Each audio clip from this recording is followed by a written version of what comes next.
Like to call this meeting of the special meeting of the Newington Board of Education to order. The time, it's Wednesday, February 28th. The time is 7:02 p.m. Please rise for the Pledge of Allegiance. I pledge allegiance to the flag of the United States of America and to the republic for which it stands, one nation, under God, indivisible, with liberty and justice for all. Deb, would you please call the roll? Here.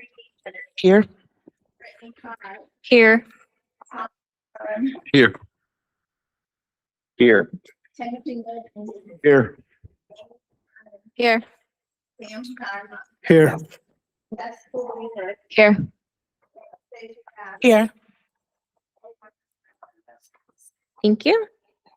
At this time, I'd like to open it up to public participation on any matter related to board responsibilities. If there's no one in the room, but if you are online, you can raise your hand to participate or call in at 860-665-8659.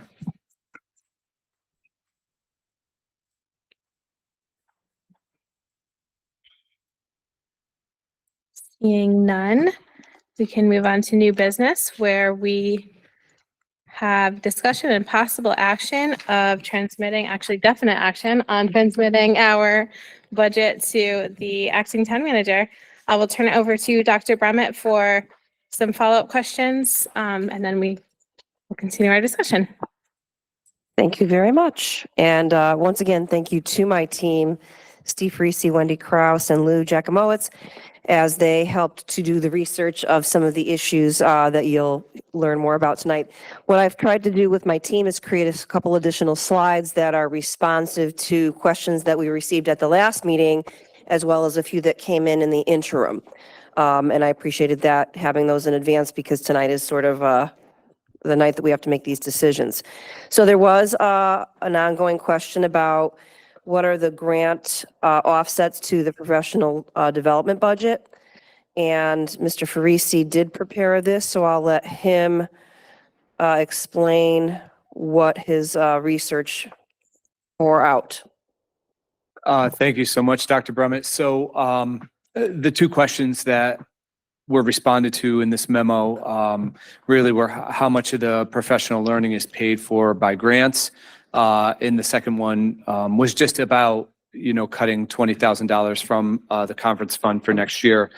And so I just wanted to put the numbers out there so everyone could see both the requested expenses to date, which is $95,771. The financial expenses to date, so what's already been paid out of those requests, which is $84,827, and then the total that's paid by grants. So that would be $41,114. So about $42,114 has been paid out by grants, which means that around to date, $53,656 is coming out of the operational budget. We allocated $60,000 this year. So we're about $6,343 shy of that allocation out of the operating budget. And this was as of February 26th. So that's what we would have between now and the remainder of the year through the operating budget. So I just kind of shared later in the memo, just, annually, we do average approximately $60,000 out of the operating budget. Yes, we do allocate more to that, but it's through grant funding. Next year, we are in line right now to continue with the same professional growth that we've had. Developing our human capital to be able to achieve our mission and goals is the most critical thing that we can do outside of the hiring process, which is hiring great people to work here in the Newington Public Schools and then continuously developing them. So this is that portion of continuous development. And we allocate approximately $60,000 a year for a staff of around 565 that are here with us on a daily basis, 1,000 total, but those include substitutes and other things to be able to help them perform and be as successful as they can when they're here with students. So I just kind of wanted to give that summary approach to the questions and offer an opportunity for any questions for me. No. Just wanted to clarify that the grants aren't like the open choice grants or just regular overarching grants. These are like you apply or they're part of a program. Or could you just clarify the types of grants that are there? Because I know Certainly. So sometimes you're obligated to do the professional learning with the grant, or there are specifically grants you apply for that are just the professional learning. correct. So most of these, most of the grant offsets are through grants that we receive that do have allocation within them that have to be applied to professional learning. So a couple of the grants I would be able to share with you would be title grants, have that parameter, as well as the open choice grants have that parameter. So those are the ones that mostly we're using for these grant offsets.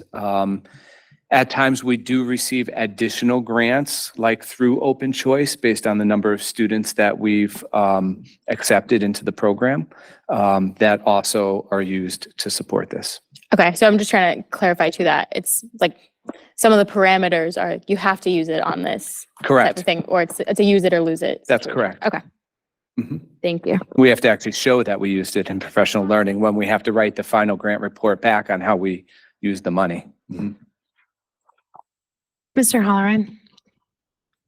Without getting into the weeds of it all, for the professional learning, I'm just trying to make this jive in my head. We have a lot of teachers. We've talked about how we've had to hire at a higher skill level. They have more qualifications. So what are we, in a general sense, doing in professional development? How is it benefiting the teachers? I'm not saying it's not. I'm just trying to understand. Mhm. I would say, if we were kind of to go back to our mission right now and our focus, our goals around equity, in improving equitable access for education for all students, that would be the primary focus that we have right now. And all of our professional learning then aligns to that. That is a very specific skill set often for folks to be able to have and be able to help us with. So that is an area oftentimes that we've been contracting services for or with to be able to support that. So if your question is the direct impact, I think we're seeing a great impact because I think our staff are really working not just in the classroom, but in their professional learning communities and their staff meetings, all on that focus. And we're seeing that come to fruition in the classroom with our students. We as a district leadership team, we go around and we do observations on what we're seeing in the classroom to see that the professional learning that's taking place is then transpiring in the classrooms. We're seeing that growth happen annually, and we need to continue to see that growth. So we want to keep offering it and providing it and supporting it. Thank you. And I think that clears it up a little bit for me too. I think, so social emotional learning has been around for a while. It's still what I consider kind of an emerging skill set. So it doesn't have a lot to do with tenure. It's something new for everyone. And if that's paying dividends in the way we are reaching our mission, then I'm great with it. Thank you.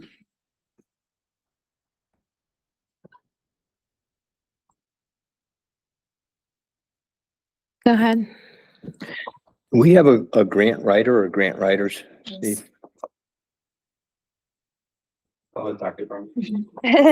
We typically write our own grants, but for that SEL grant that we got last year for about $320,000, we did avail ourselves of one of our local grant writers to assist us in refining the grant.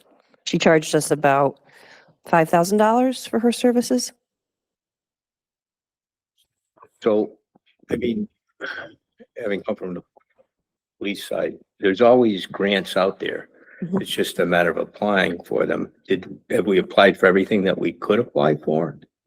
I mean, I understand it's a big question. No, I think it's a very fair question. We are constantly looking at every possible grant that would be eligible, that we'd be eligible for. So yes, that's besides that mental health grant last year, Mr. Farisi wrote a grant for Educators Rising. Some of our grants that you'll hear, the biggest grants that you'll hear us talk about are what are called entitlement grants that we get because of our financial status or because of our special ed reimbursements. With grants that are competitive, that would be the Educators Rising grant, the SEL grant, and we keep our eye out for that. I'm trying to think of any other recent competitive grants that we've written, But the State Department of Ed publishes them, and we do apply for them if there's something that, relate to our mission, as well as something that we're a good candidate for. Some grants are exclusively for districts that are the most impoverished. So as in our current free reduced lunch status, we're not eligible for them. But I would say we do apply for grants frequently, especially those that we feel we can stand a reasonable chance of getting. Ms. Yap? Thank you. Just to piggyback off the grant conversation, were we using Sonia Richmond in regards to the $300,000 grant? Just wanted to clarify that. I saw that there was, and just me searching ct.gov, there's a school security grant that's coming up in March. Is that something, as well as it's the school security grant program, as well as the multimedia school security grant program, and then there's a school construction grant, and that's for March. So are we applying for those? Well, we have two school construction grants already in process right now, the Anna Reynolds and John Wallace. If the town allocates the $500,000 in the capital budget, then we will write the HVAC grant to match that. The grant for school security, we have received many of those over the years. I don't know if we've already maxed out on that. Lou, would you have any additional information? We did about three. Starting maybe 12 years ago. They get one every other year, a little bit. I know, Those were the ones where all the research went back to the time. yes, correct. Yeah, the school security grants definitely were, show us you spent money to improve your school security, and you may get some money back. That would be the same for the HVAC grants. So we recently received the Right to Read grant for $160,000. We had to, it wasn't a huge lift, other than we had to commit to some significant training in order to get that money. And then I'm trying to think of any others that are current. But yeah, I think the short answer to the question is yes, we do routinely look at all grants that come through from the state, and we do apply for any that are within our purview to possibly receive based on our qualifications. The school security grant, it says that the reimbursement is based on the town wealth index. It's not one of the grants that requires a town to put in a certain amount of money.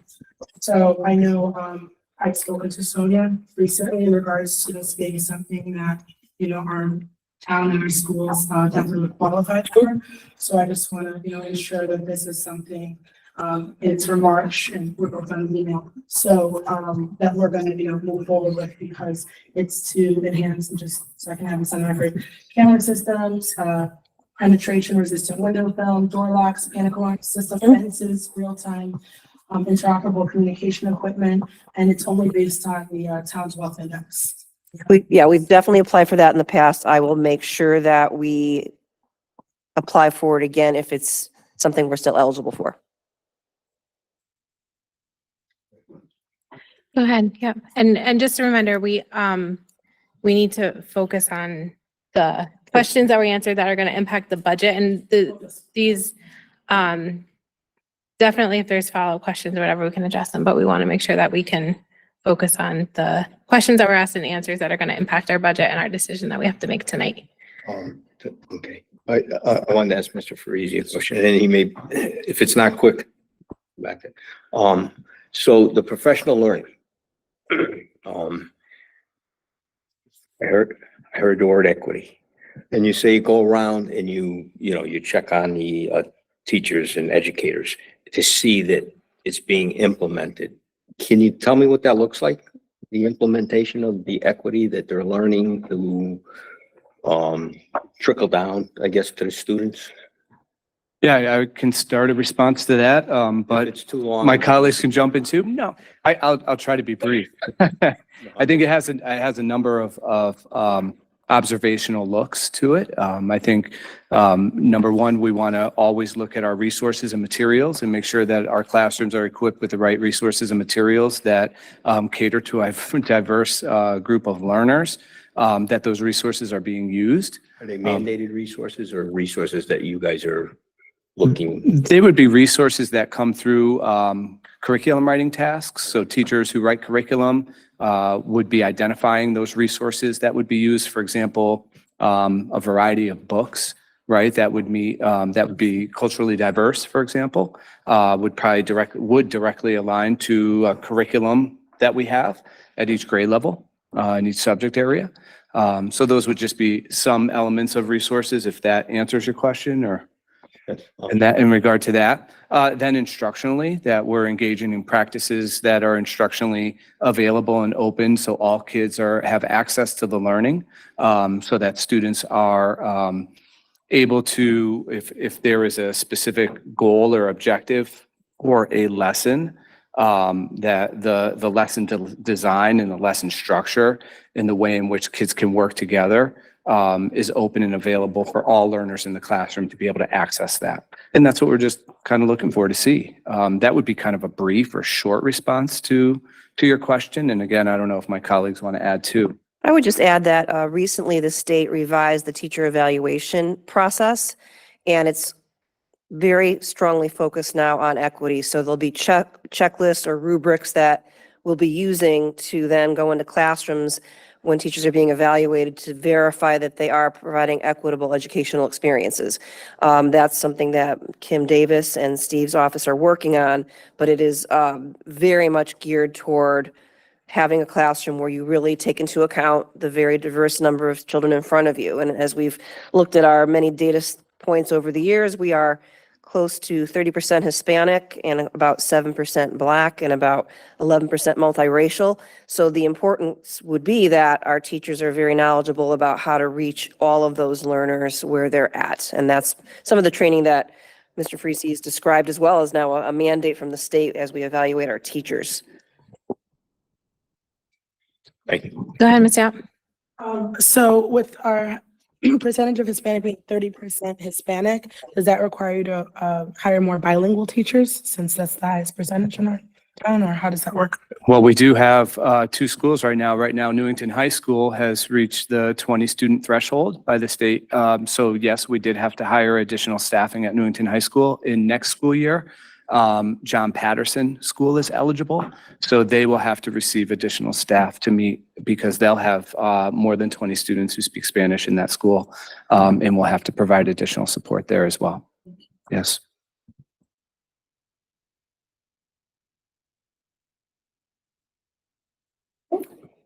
Continue forward.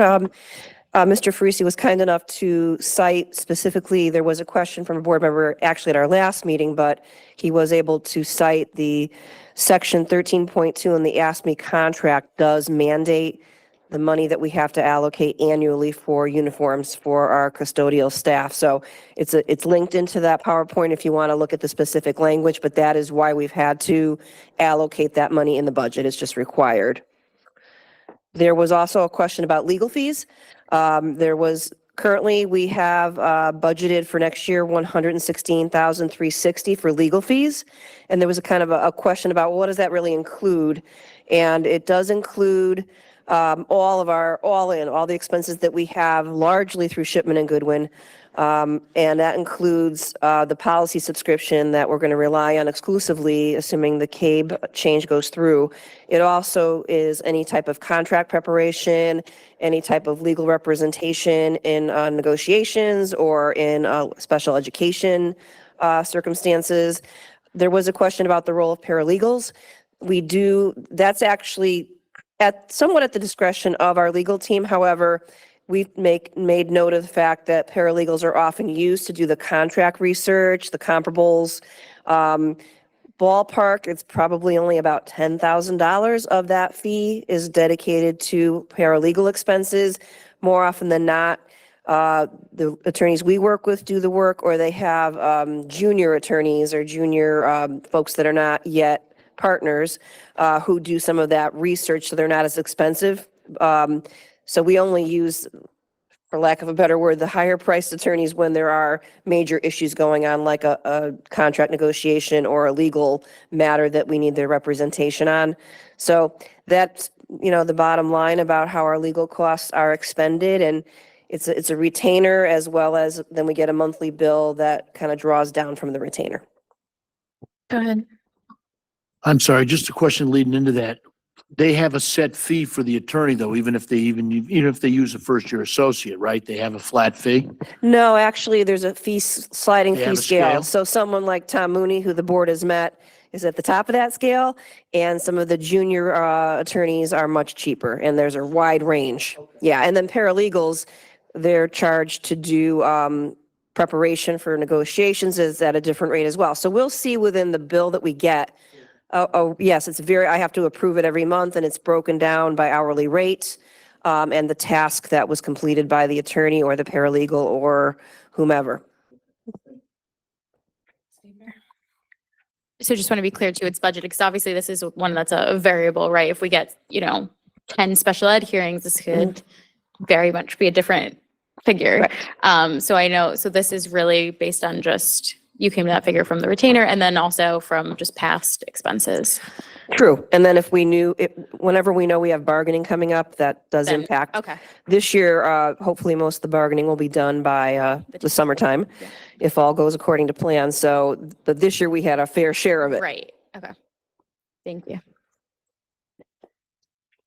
All right, the next line item or question was CABE. There has been a discussion about eliminating CABE. It does cost $22,500 a year. There was a worry about, well, what does that do for our policy manual? And after consulting with Mr. Farisi, who oversees that, we already do subscribe to the Shipman and Goodwin policies. They are available to us. The only lift that will come from this is that Mr. Farisi or his team would have to create a data warehouse or a methodology for us accessing it, because CABE right now is our platform. But other than that, they're really, obviously CABE has been a good partner over the years, but there is, even for the convention that many of us have gone to over the years, we do have to pay an above and beyond fee for that. So the crux of that fee is just being a member of CABE. It's packaged, they have a policy service, but everything is bundled within that 22.5. So while it'd be nice to keep them on, we would, when we're making these kind of hard decisions, that is one that would not at least remove any staff. Ms. Yap. As someone who was on CABE last year and it's went to the convention, I feel like this is just my comment. CABE's done a lot for our board. It's a membership. I know all of us haven't been able to go to those meetings during the day, depending on your work schedule. But Attorney Mooney and some of his higher up attorneys, I don't know all their names, are there, and they help us with a lot of things. So I would be against that, especially different board members from all the boards around the state. We meet together usually in Hartford, and they discuss different issues that, could happen in the school system. And they help us work together on how to get over some of those bottlenecks and problems. And I understand CABE seems like it's expensive, but there's a lot that CABE does for us that maybe I don't think everyone here might understand. Some of our committees that we have were formulated in multiple towns that I've worked with. I work with 5 towns now, as you guys know, and they all use CABE.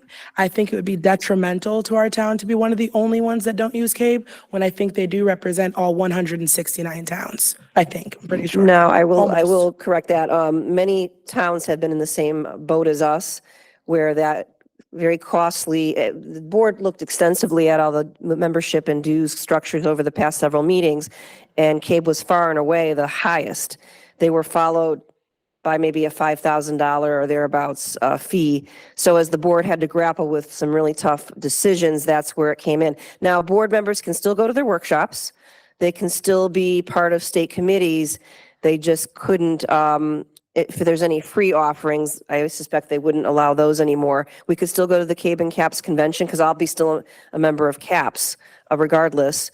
And again, not something that's ideal, but in the era of, or in a framework where we're trying to avoid cutting staff, this was just one possibility.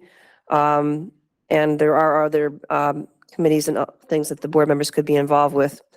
So yes, there are, unfortunately, because of their high fee structure, many other school districts have made that difficult decision to drop off. I want to follow up to that. Go ahead. What schools in our DIRG have dropped CAPE? The ones that do you know that? And Not off the top of my then head. the ones that are comparable to us, like Weathersfield, which have exactly 7 schools like we do, they have not dropped CAPE. And when you become a board member, they give you a book with CAPE that goes over your committees and how they're run. And I think that it would be detrimental to our town. This is my opinion, not a fact, just want to make sure that's clear. We've used CAPE. They've helped us in some pretty sticky situations. I've been to events as one of the only Newington people, because I was chosen at the time, where there's some lawsuits that have happened to other towns. And of course, Shipman and Goodwin works with CABE as well. And they have been very, very helpful in, different things. I think that if we are going to get rid of something, I think CABE would be one of the last things that we should get rid of, because it helps structures a lot of our board committees and different things, and they're so helpful to us. Thank you. Ms. Weaver. Yeah, I was just gonna say, definitely appreciate your comments, Ms. Yap. I think, to be honest, the only time I used CAPE was before I was a board member, and that was like pre-training. And now the state has mandated that all new board members will get training. They haven't yet put that out there. But I'm assuming like you could still get, like everyone's gonna get training. So that kind of defeats the purpose of having to then pay a membership for training when everyone is going to get that training by state law. So I don't know what that will look like, but the state is coming up with that. And every new board member will have to get that within their first year. And maybe it'll be an unfunded mandate and we have to pay for it, but we don't have to budget for that right now. And I would say the majority of the help and lift, particularly I can just speak as being on the policy committee and for the past 4 years, most of it is Shipman and Goodwin. The only part we consult with CABE on, and the majority of our policies are now modeled after Shipman and Goodwin. And the majority of help in any of our committees would be on the legal side. I will say I'm very close with the head of CABE, Patrice McCarthy. Her husband actually had my job before this. So I'm close friends with her. So, I think there are benefits to always talking with other people, but half my office too is like, I work with board members from Stamford. And they are part of like this urban district one. And I won't say who works there, but they have expressed disappointment with just kind of the benefits it comes with. So I think there are plenty of ways that we can work together with other districts. I just don't think we need to pay $20,000 to say that it's nice to have a board of distinction award, but like, I think we can make ourselves a board of distinction regardless if we're paying that much money or not. And I'd rather the money go to direct student, I'd rather it not be under, because this is under, by the way, the Board of Ed byline. And I'd rather that byline be the lowest of any content area in this budget book than anywhere else, like a math or reading or science or direct teacher salaries. Yeah, I was just kind of piggyback on what you said. I was going to say the same, like we're making tough decisions. We know that our budget is higher than the ask has been in quite some time, and there's definitely reasons for it. But definitely looking at where to cutting line items that are not going to directly impact our students is definitely where we want to shave off as much as we can. So there's CABE, and there was one other. No, there was one other. The DMC, membership. District Management Council. Yes, they, I'm actually going to their conference next week. I guess it'll be my swan song. But yes, as you look to, much like some of the other decisions we've had to make, including some of the grant funded positions that we've had to now reallocate, none of them are ideal. You just have to make really hard decisions when the budget is boiling down to final decisions. So none of them are recommended, but some are better than others. Mr. Howard, and then. I did want to appreciate Anastasia's, Ms. Yap's comments about the benefits we get from CABE. I think they're real. I think they're tangible.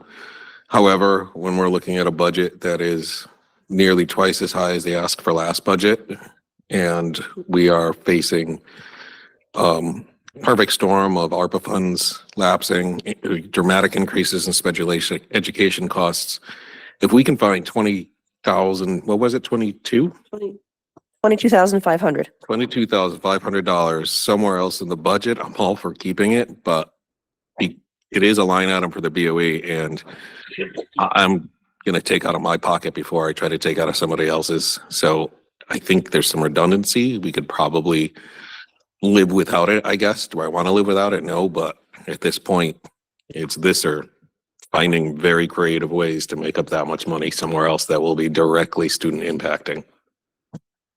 Go ahead, Ms. Yap. I would like someone to email me a list of the schools, and if they can't do it, I'll find it myself, that have withdrawn from CAPE in our DIRC, including the ones that are comparable to our town, like Weathersfield, which I know has not withdrawn, and they have the same amount of schools. And I would encourage, if you're saying we're still allowed to attend some of the CAPE meetings, because I attended many last year. Just, the board's roles in advocacy. I know we had some issues last year with board members not knowing their role specifically.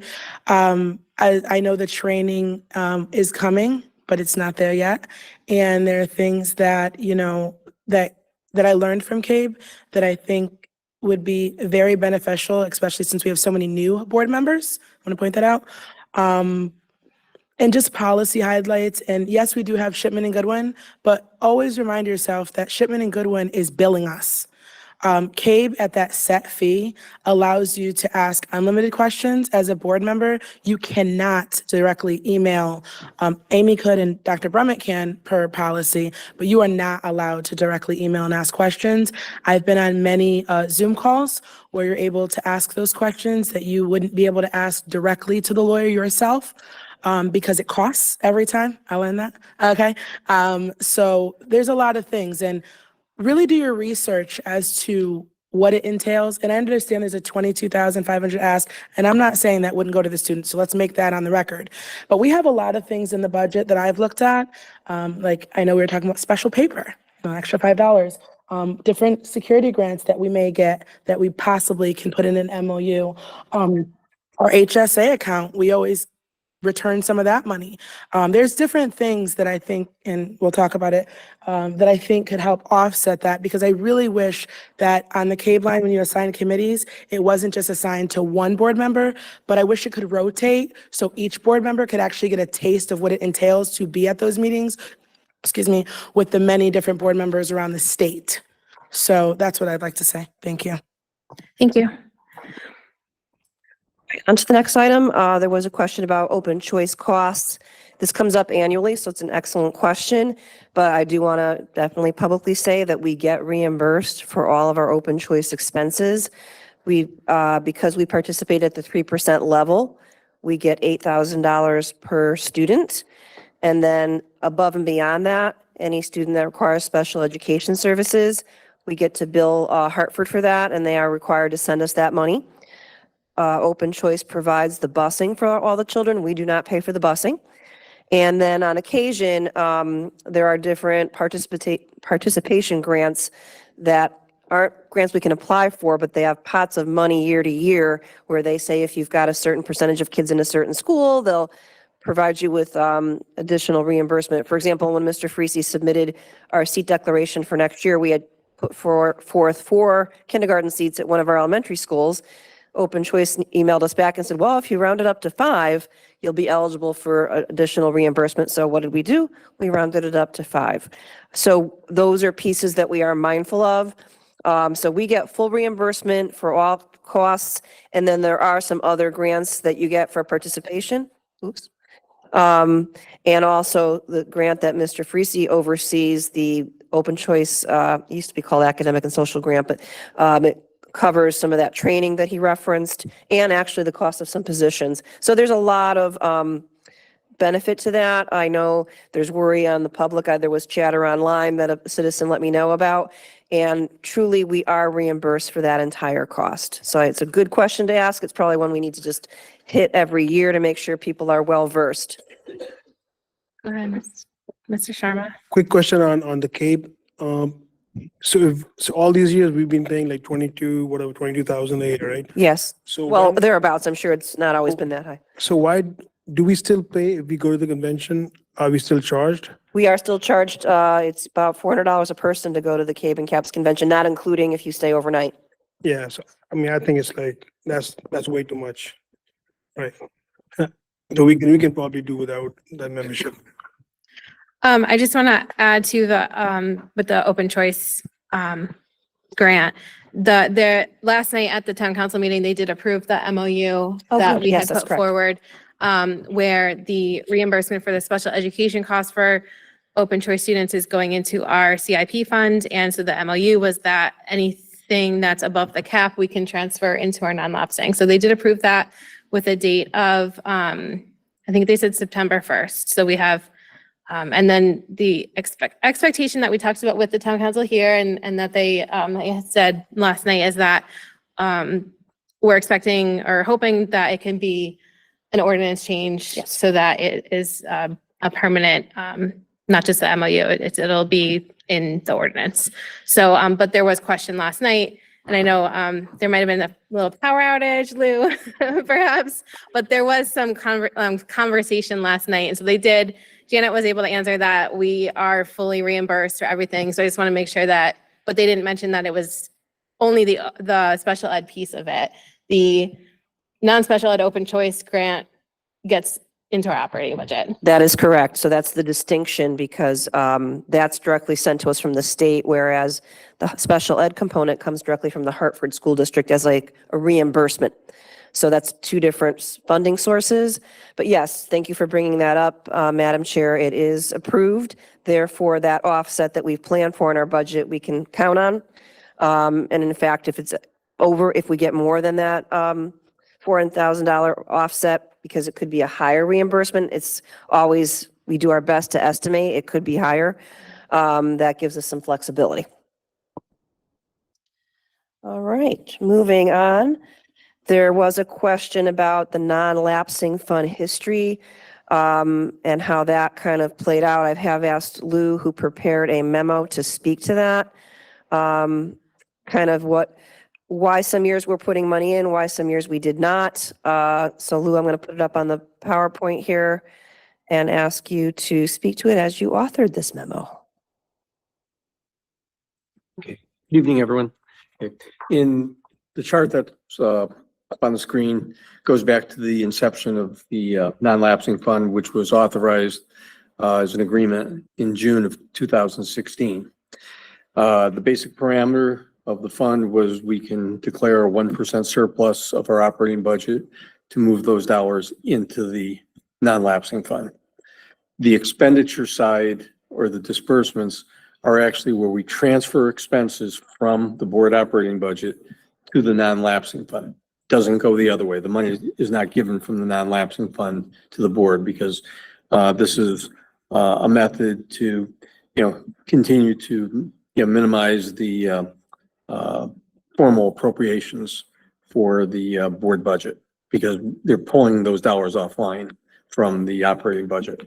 So what you see in the first year, it's $1,217,000 because the the non-lapsing fund ordinance was not approved until in June. There's no mechanical routines and the rule set built in behind it yet.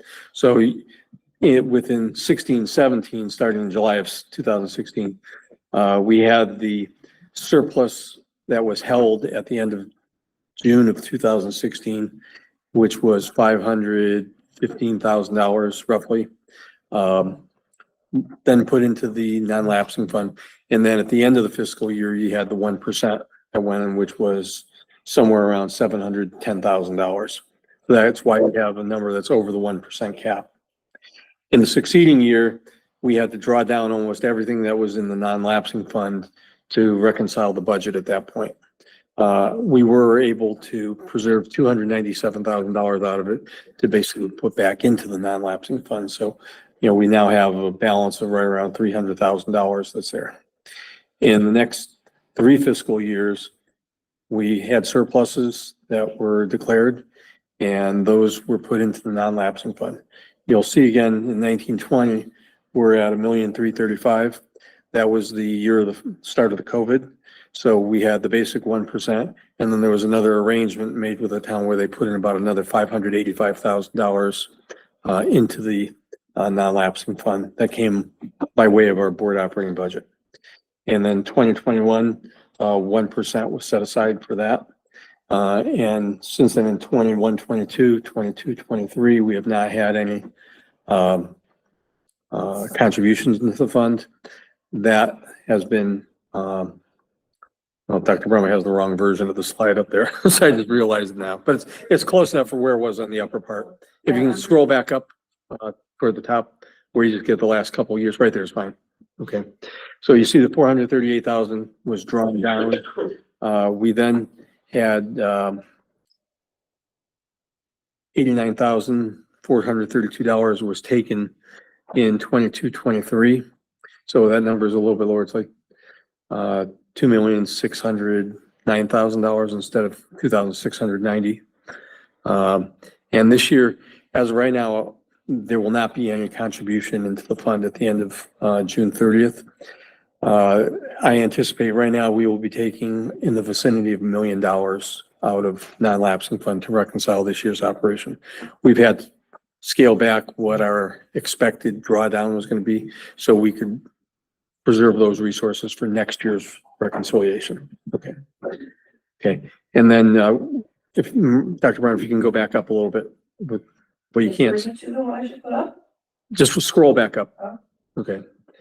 So I can speak to 24, 25 on it. All right. So in 23, 24, we're expecting our balance at the end of this year to be about $1,545,000, notwithstanding the $400,000 that would be redirected out of the board CIP back to the non-lapsing fund. Right now, we have a reliance in our budget plan for next year of $1,954,495. So kind of the roundabout way this gets there is through the preservation of those declarations of surplus. But now we're going to have a new source coming into the fund, potentially with the excess dollars in the board CIP account, to put the board in a position where they can fully utilize that to reconcile next year's budget. If all those dollars get spent, then we will be at zero going into next year, or not into 25, 26. Okay. Yeah. Hi, Lou. Long time no see. I have a question. So I know year after year, and please correct me if I'm wrong, our HSA account, because we're self-funded, usually has some sort of surplus. I know sometimes we've seen that. Obviously you can't predict the future, but do you expect that our HSA account will have, anything extra that maybe we could include in our MOU at all? The HSA program is the health savings account. Yes. That's tied into the health insurance arrangement. So that's where we pay either $2,000 or $1,000 to $2,000 into the HSA on behalf of the employee to fund their deductibles. And those are the employee's property. Those aren't Board of Ed property. So I At know that we point. have. The health benefit Oh, health credit. benefit, that's different. Then. Sorry. Okay, correct. Okay. Right now, for this year, we were $440,000 over, somewhere in that vicinity as of right now. We're hopeful that we'll regain that, but I just won't know. What did we have last year? About $150,000 was the surplus. So I want to ask, do you think that any of that extra money in our health benefit could possibly be incorporated in our MOUs so we could use that to possibly load the budget, since I think historically we've had some sort of a surplus. Yeah, Lou had kind of said at our last meeting, our last couple of meetings, that the claim history has been higher than average this year, so there's not predicted to be a surplus. And as a result, also our what we need to pay for next year is increasing. So I understand that we're predicting, none of us are fortune tellers, unfortunately. So what I'm saying is there anything we can put in just in case it does, change, because we can't predict the future? Can we take any of that extra and use that to lower our mill rate possibly, because you don't know the future, neither do I. So just in case there is, he's predicting, but we don't know. And historically, we've had the surplus every single year. There hasn't been one that we haven't yet. So is there any way we can add something where that could help lower it? Just, I'm sure. Well, I could comment that our insurance insured of record has said that we're going to end up in the negative as of right now. So to put money in or count on it would be high risk, because they're not predicting that. You're correct. Other than there was a couple of years, quite a number of years ago, that we had some negatives. But recently, they've been largely positive, but for reasons of experience and claims, currently, we're not expecting any health benefit credit. And we won't know if that is going to turn around until May or June. And by then, our budget has been closed out. The only flexibility we really have in this budget is through this now, the MOU for the reimbursement from open choice, because that is, if it goes higher, we may be able to have some additional resources. But you're correct, we can't predict the future, but right now, the current predictions are we're not going to have a credit. So that's the worry of counting on any money there. Is there any way we can add that where? if Your there mic's not is- on. Sorry, thank you, Amy. Is there any way that if there is possibly, is there any way we can add that little? I think Just. if there is, it would lower our dependency on the non-lapsing fund, because already it's like 1.9 million that we're anticipating using in the non-lapsing. So if there's any health benefit credit, then it would just make us not have to take as much out of the non-lapsing. It could also help the taxpayers, that's why. Just go Go ahead. ahead, Ms. Weaver. So I've asked about this probably 3 times in the last 3 months or whatever, because I said, what, because I've been on record, I'm not a fan of MOUs. That's what we've been doing for the past whatever. So my first question was about the health benefit credit, and Lou alluded to us not having anything. Now, the art and science of budgeting is you have to budget for not having that. If right now, the best expert on this is our agent of record, which we have to go for and go by their rates. They set the rates. If our agent of record says we're going to be in the negative, we actually should be budgeting for a negative, not a positive. So we actually should be budgeting more for that. We're not going to, but like that's going to have to come from somewhere else. So actually, in my mind, it's the opposite of an MOU that we'll have leftover. It's what if we have less than that? I can explain that. Yeah. We have an, we are not obligated to. I no, was we gonna have an get to- airtight I was agreement gonna with get the to that. town. So whenever our insurance assets Right. go into the negative during the course of a fiscal year, they do backfill it. They do. Yeah, it's Right. been a longstanding agreement, because as long as we do what our insured of record tells us to do, Right. we are held harmless for any unforeseen negative balances, which is what may happen this year. We're just not sure.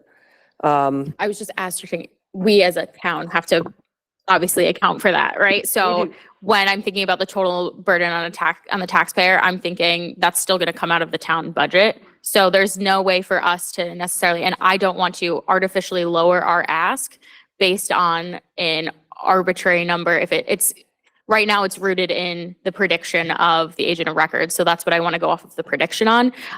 Certainly, if it was going to be a positive, I would say, heck yes, let's do that. But when it's a negative, that's automatically going to be a 0. I don't think we could realistically, or in my opinion, I don't think it's probably the prudent thing to do to budget for something that we know is not only likely going to be 0, but probably be a negative on the town side. So I think that would artificially, add our budget for that is probably not the best to do this year. That being said, I think it's a case by case, year by year basis, which is incredibly difficult to predict every year, right? So, to your point, I don't know if an MOU would help us at all, because it's like, well, here's the town going to pay more anyway on these kinds of things. I do think it's something that needs to be brought up every year just to be able to look at. But for this budget, I don't think it's going to be of benefit to lower our ask. But I do think it's something that, of all the MOUs in the world, that is one that has proven to be helpful in the past. I don't know if it's applicable to this year, but. Not at this time, but the other thing I will add to your explanation, which is spot on, is as the budget process unfolds, and whatever, if the town were to come back with a lower number, which I'm hoping they won't, by then, if we have any information about savings in our insurance, then we could look into that to help balance our budget. So those are all great questions. It's just like hard to know what will happen in the coming months. And just for the record, I did pop up just now version 2, That's the right one. which Lou said I wasn't supposed to, but anyway. This is the accurate reflection of the non-lapsing fund. And, just for one point of clarification, for those years where we actually did access it, it's notable that the budget increase that year, I think, was like 0.4.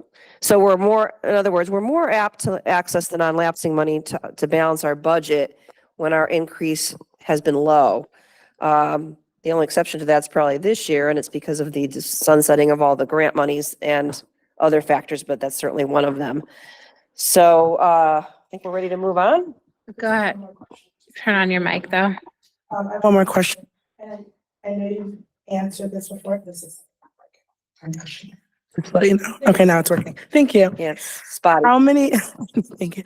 How many districts in our DIRG, and you probably answered this, but my memory didn't remember it.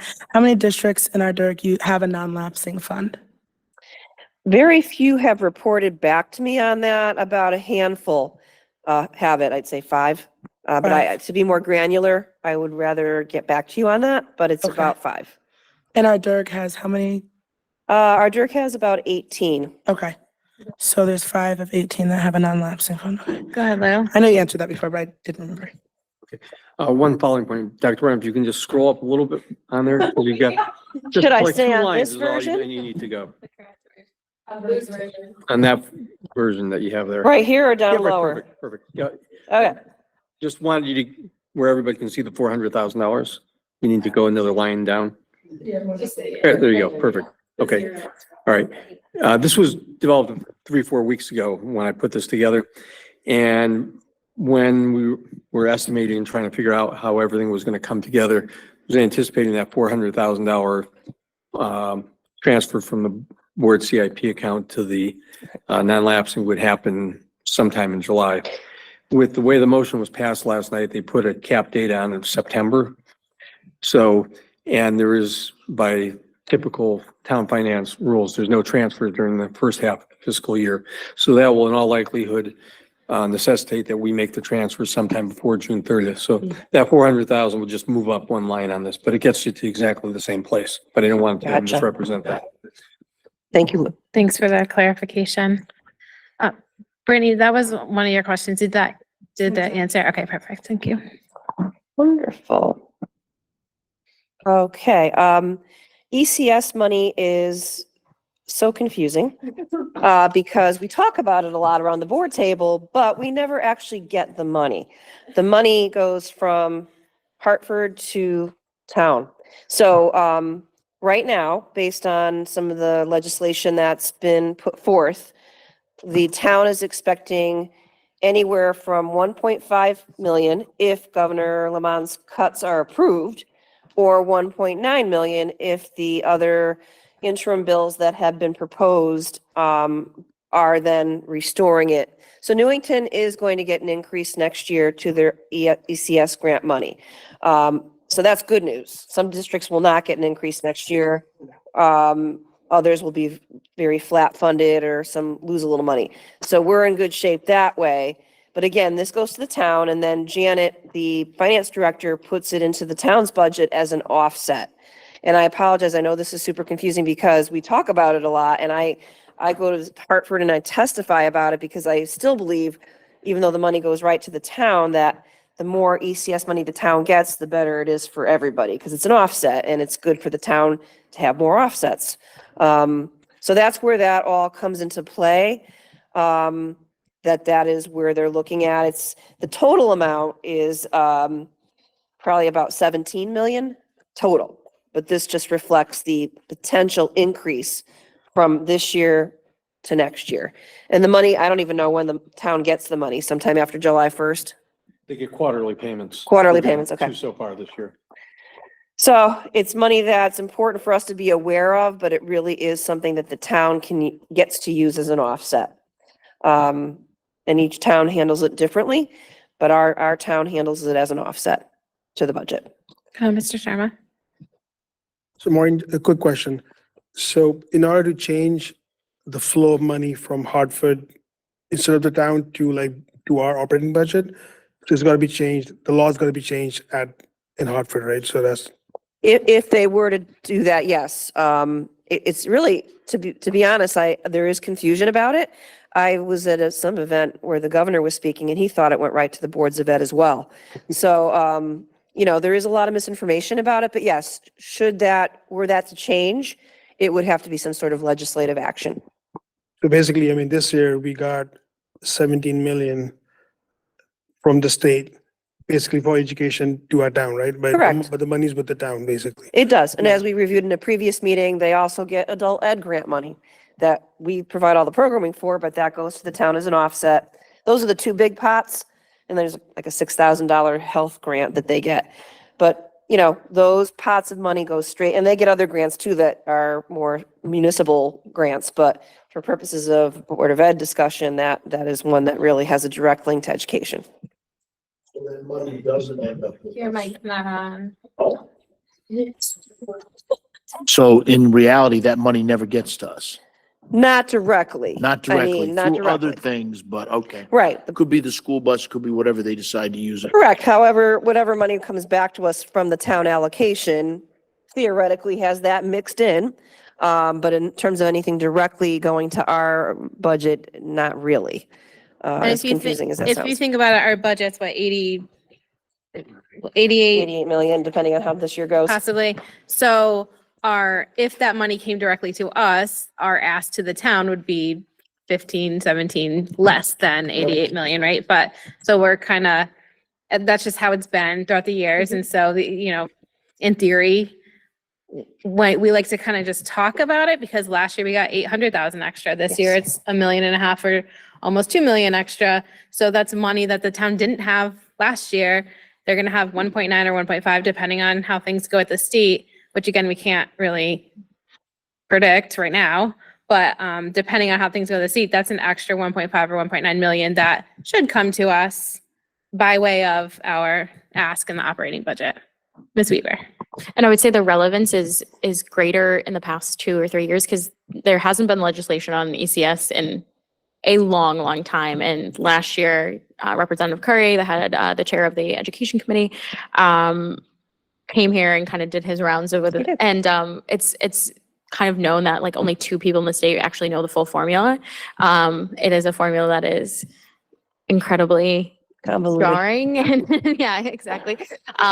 So I think the relevance is higher now because there is fixes in there, which do benefit us. So that's clearly a large relevance to our town. Obviously for the towns where it's a wash, it's not as relevant, but I think you're hearing more and we're trying to be more vocal about it just because it's clearly a lot more money now that they're quote unquote fixing it and close to quote fully funding that formula.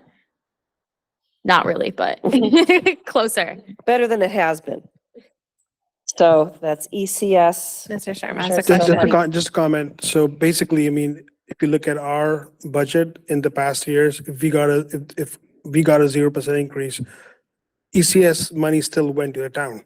That's correct. They still kept like whatever, 10, 15 million. That's correct. Right? And then they Yes. still give it, okay. Yes. All right, thanks. All right, and then there was a question relative to grant money year to year. This year, and this does not include excess costs, correct, Lou? This is strictly grant money that we use as offsets by and large to staffing. So planned grant utilization this year was 2.9 million. When the state said, oh, you can carry over some of your ARP ESSER money, which of course they didn't tell us till very late in the game, I asked Lou to try to salvage as much of that money as we could. So he was able to salvage $400,000. That money will now go into next year's grant offsets of $2.4 million. So Lou, do you want to add any more illumination to that line item there? The major grants behind that, year to year are the title grants. Title I provides over $400,000 of support. The IDEA grants for special ed provide about $800,000 of support.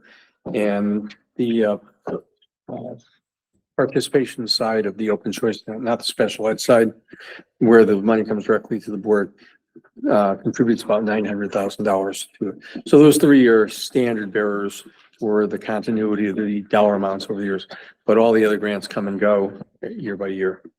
In the illustration that I'm showing up there with, we slid $400,000 out of this year's ESSER utilization, moving it to next year. That will move that $400,000 cliff to next year. That'll have to be dealt with for the 25-26 budget.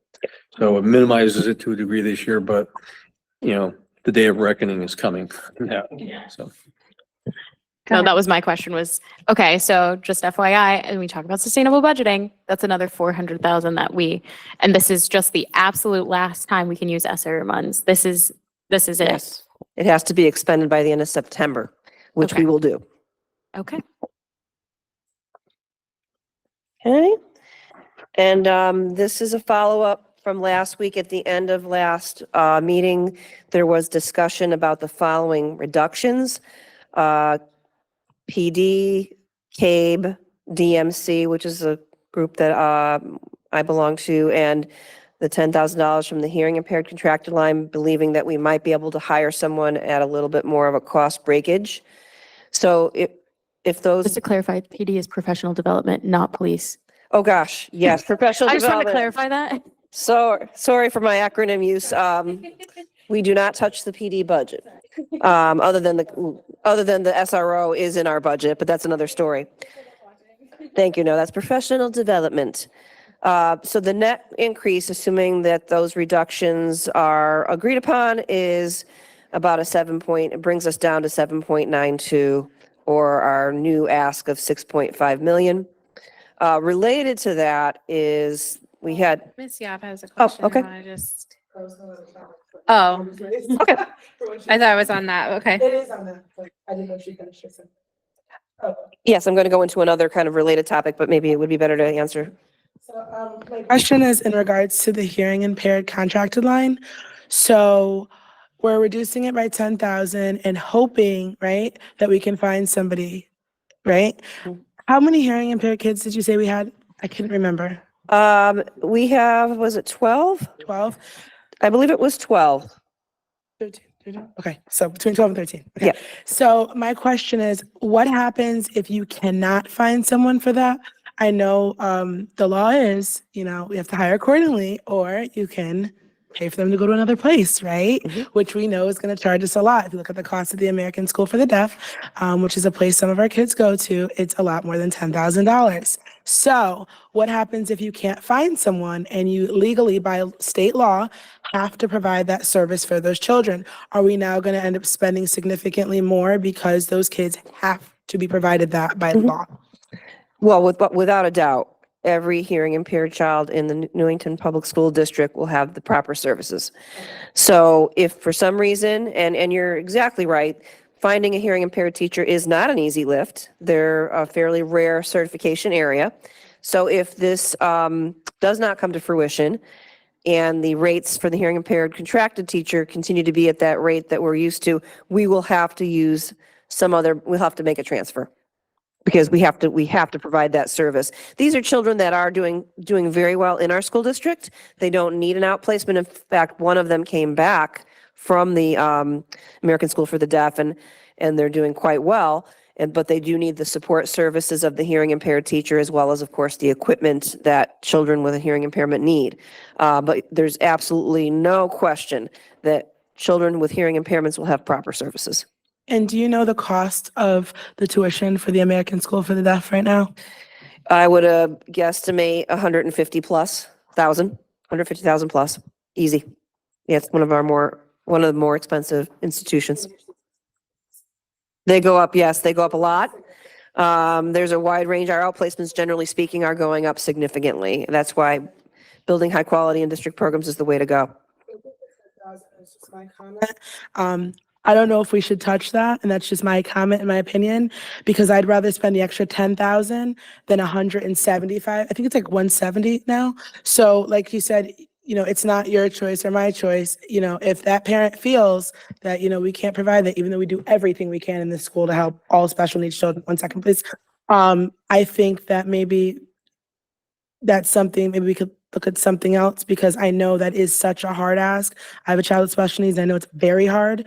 But 10,000, I know it seems like a lot, but that's such a rare So can I just certification. explain what that is? There was, I think it was like 190,000 that we were budgeting for contracted services to service our hearing impaired students. So the question that we had asked was, those are to hire a contractor, essentially a teacher that does not work for the district, to come in and help the students. If we were to hire a teacher, our own, it would cost, we're estimating conservatively, we're estimating 10,000 less than that contracted line. So, or it's not that we're gonna lower services. I have a floor. So it's not that we're gonna lower the services or not provide the services. It's that we're hoping and banking on the fact that Mr. Farisi and Ms. Davis can successfully hire a teacher to fill that role. And we will be paying less because they're gonna be in-house, they're gonna be a Newington Public School teacher instead of a contracted services where we don't have control over the rates that they're charging and could go up anytime. So we're hoping that we can hire somebody internally so that we can service our students in district with our own professional staff. And if I could just share with the board a conversation I had today with our special ed director, Ms. Giulioso, is she said often the hearing impaired teachers do have a dual certification in speech and language. So if we can find that diamond in the rough, we would then, and the other benefit too is besides the 12 children who have a hearing impairment, that's not a bad caseload. I believe the individual would have time to service other children. Currently, the hearing impaired teacher that comes in, she's just coming in specifically for those individual students. With someone that's our own employee who's with us 5 days a week, full-time, we might get quite a bit more value out of that money. And if they're speech and language certified, we're going to hit a home run. So no pressure, Mr. Farisi. Please find us that magical individual. And I would just add, to your point, these aren't the kids that are getting outplaced. So like, those aren't the kids that are getting impacted, and what we're doing it. So none of these kids are going to the American School for the Deaf, and none of these kids would be, they're getting the contracted services. So the contract teacher is the byline, but we are budgeting for all the outplacements in the overall special ed fund. So this byline is just for the contracted hearing services in the town of Newington. And then we're trying to not pay a contracted service for it and have someone in-house to do it, to lower the variability, right, of how much those contracted services are going up, right? Because those have tripled, I think, in the past year. So if we can budget for less, and obviously we don't know that, but 10,000 is less than the triple that we're budgeting for right now. So I think from that, I just wanted to make the point, it's not the kids going, we're not going to not budget for the tuition of American School for the Deaf, like for those kids. That's separate byline in our already $12 million special ed bucket. Yeah. So I know what you were talking about already, Jess, in regards, Ms. Weaver, in regards to that. What I'm saying is, and this is my own personal experience, I have a child with special needs. And the reason why schools like the American School for the Deaf have increased their tuition is because they're finding it harder at the college level to find professors to, specify in that. So that's why their rates are raising. I understand we're trying to find somebody, and I think it'd be amazing to actually have an extra speech pathologist. I'm an advocate for them.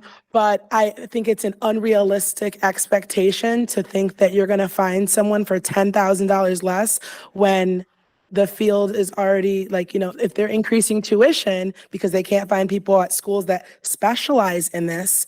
What makes you think that in a town that doesn't specialize in this, and when you work at the American School for the Deaf and they're looking for people who specifically specify in this, they would probably be better experts at finding teachers that,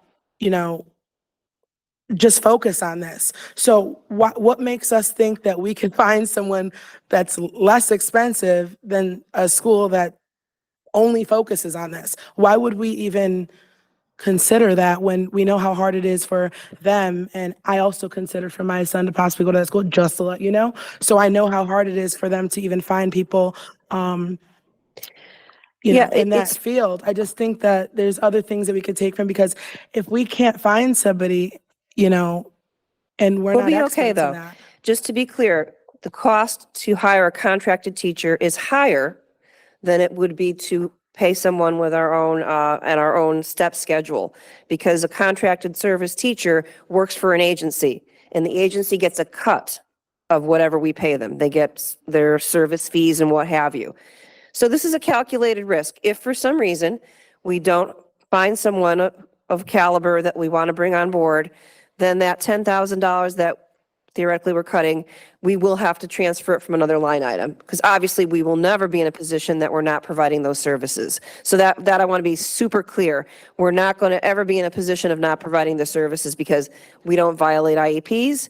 We provide the services articulated in a child's IEP. So that's a very clear distinction. Correct. I just know it's hard to hire. Very hard. And we may or may not be successful, but given that I think it's going to be of value to us, it's worth a shot. And that's the goal of this. And also obviously to save a little money off the budget. Now, the other part of this slide is we had quite a discussion last week about,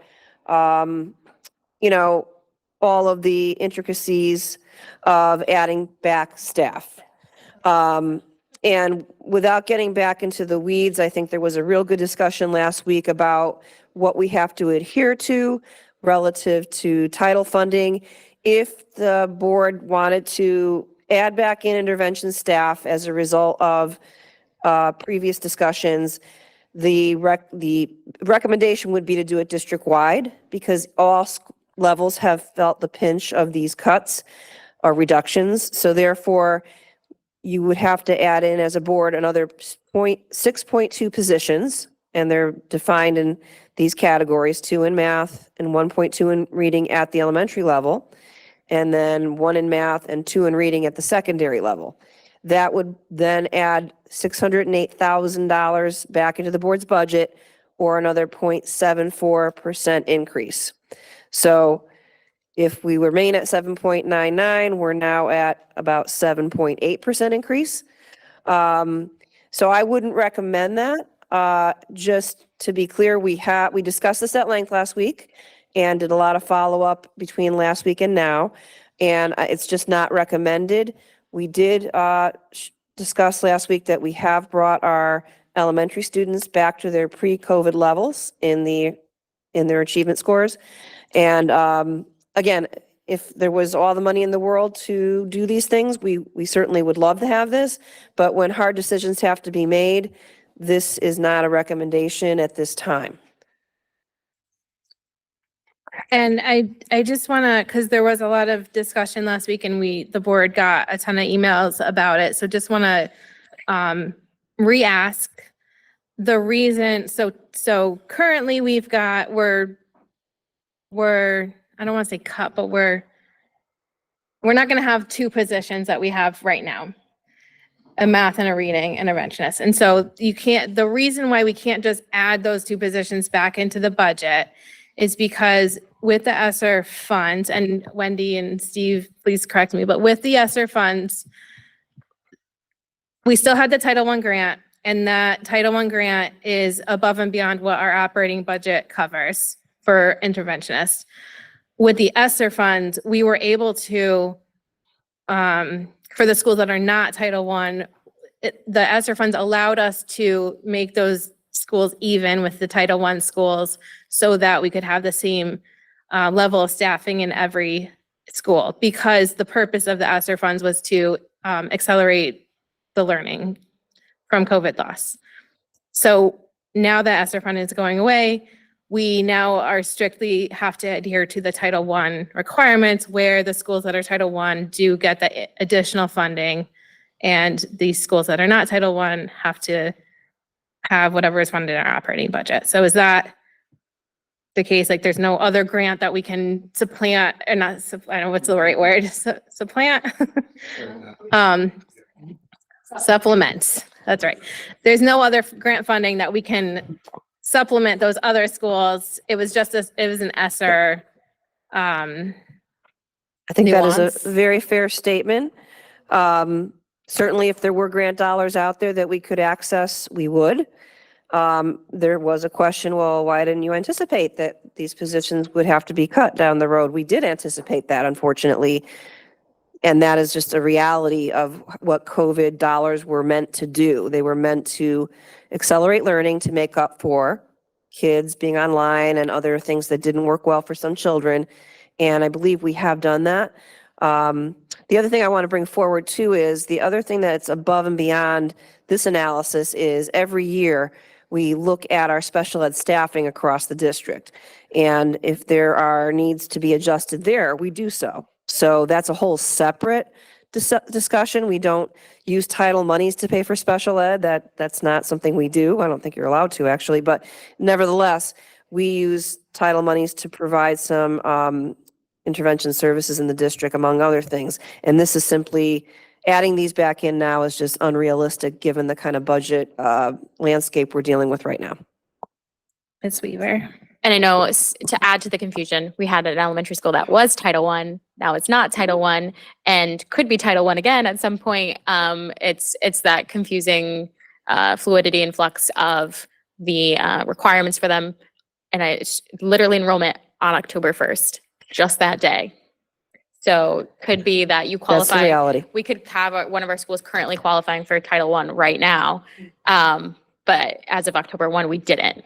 So Not a fair statement. I think that's a frustrating factor to this, but thank you for But at knowing least that, getting the information. just to reinforce this to the board and anyone on the online and our public and our constituents, we look at our staffing, we look at our services, we look at what our kids need, and we align those resources to the best of our ability, obviously within the constraints of title funds and other ramifications from federal restrictions.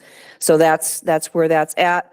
And And I was just going to add, I think like the point, and I know we've said this at board meetings, it's just hard to consistently kind of put this message out, is that, the ESSER funds were targeted and we could only use them on certain things for the reason of regaining learning loss or recouping that learning loss. So it's done what it's supposed to do, and that we're now above or back at or above our level. Like it did exactly what it was supposed to do when we funded it. I think exactly how we were supposed to do it.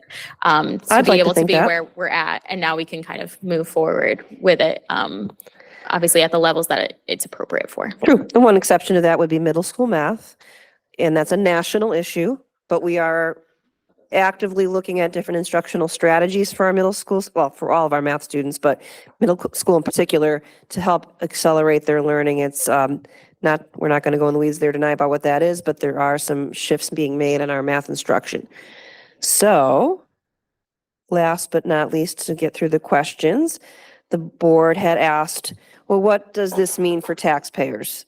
Now, we are not able to really comment on the town side, but on the board side, with the increase, we did this simulation at a 7.5% increase. If the board chooses not to do that tonight, then there's a quick fix that we can do that estimate. But the range of tax implications based on the board's budget alone is anywhere from $320 a year to $350 a year, or boiling that down to the month, $26 a month or $29 a month. Now, there are some complex mill rate analysis linked to this question. I would advise against going into a dissertation tonight about how a mill rate is analyzed and but there is, thanks to Lou's quick wit, he was able to do this analysis with, information from the town. The town did confirm the grand list is going up. So that does help them. They have more resources now, that there's more tax money coming in this year. But this analysis is strictly, what does this look like for taxpayers based on the board's budget? And by the way, these are worst case scenarios. So with any luck, this is on the high end. And again, I will have to defer any questions about how this was calculated to Lou, but this is his best attempt to look at all of the different reasons why a mill rate's determined and how our portion of the budget impacts it. So I'll turn it back over to the board chair. Mr. Newton. Lou, my question is, that's still foggy math to me and probably half the people out there. And it makes sense what you're saying, but I've done my math and my math comes out to a 2.6 mill rate increase. Does that sound reasonable? Not reasonable? I don't. Mine in this calculation Your was mic's not on. 1.73 to 1. Turn on your mic, Lou, please. At the 7.5 rate, I believe the mill rate impacts 1.73 or 1.87, depending on which end of the spectrum it comes in at, the 1.5 or the $1.9 million. I'm still sure, I'm still figuring 30% higher, but okay, Okay. that makes Uh, sense. Dr. Brown, if you could just, the illustration, I'm sorry, I can just point it out really quick as far as the starting point, and even just zoom it up a little bit. Once you get, not that, the actual table. Yep, okay. This one? Yep. Right there. Let me blow it up a little If bit. you just go to the very top line of that, you can see the real estate, 12,550 accounts, which are properties or things with the net assessment of $2,351 million. That works out to 187,000 something per property on general average, right? So when you take it from there, the mill rate right now is 38.36. I'm pretty sure that's what it is. And then in running through the simulation, that 1 mill, if you looked at the town's budget book adopted, was valued just under $2.5 million. So 1 mill is worth $2.5 million of additional dollars. When we look at the number for the town, or that 2.5 million, our request is in the $6.6 million range. I used the money from the state for ECS, so of the revenues that are attributable to a education grant. So we're down between 4.5 and $5 million of the net there, which will go toward against the denominator of the 2.5 million. So if you have 4.6 million or $5 million divided by 2.5 million, gets you the 1.73 or the, like, right around two mils. If you're saying you're coming out higher, well, it's possible you might have not considered the, that extra money. Yeah, I was gonna say that as well. Ms. Yap, go ahead. Yeah, I was gonna say that as well. Thank you for clearing that, because I figured if we had a 2.5% mill increase, and if you calculate, in the individual taxpayer costs, that's $250 per $100,000 of appraised real property value. And when I looked up the typical home value in Newington, it's $309,000. So that'd be like a $750 increase per home in taxes from the board education budget, which is like $54 a month, not including the town. But I also didn't include your ECS increase. So Right. without the ECS increase, it comes Yeah, to it would be higher. $54 a month. And I did verify that our next home reevaluation, and I'm a homeowner, is next year of 2025. So when I called the town hall, because I wanted to make sure I was correct with that, with the prices of homes, and I own 2 in this town, increasing, it looked more like $54 a month, not including the town budget.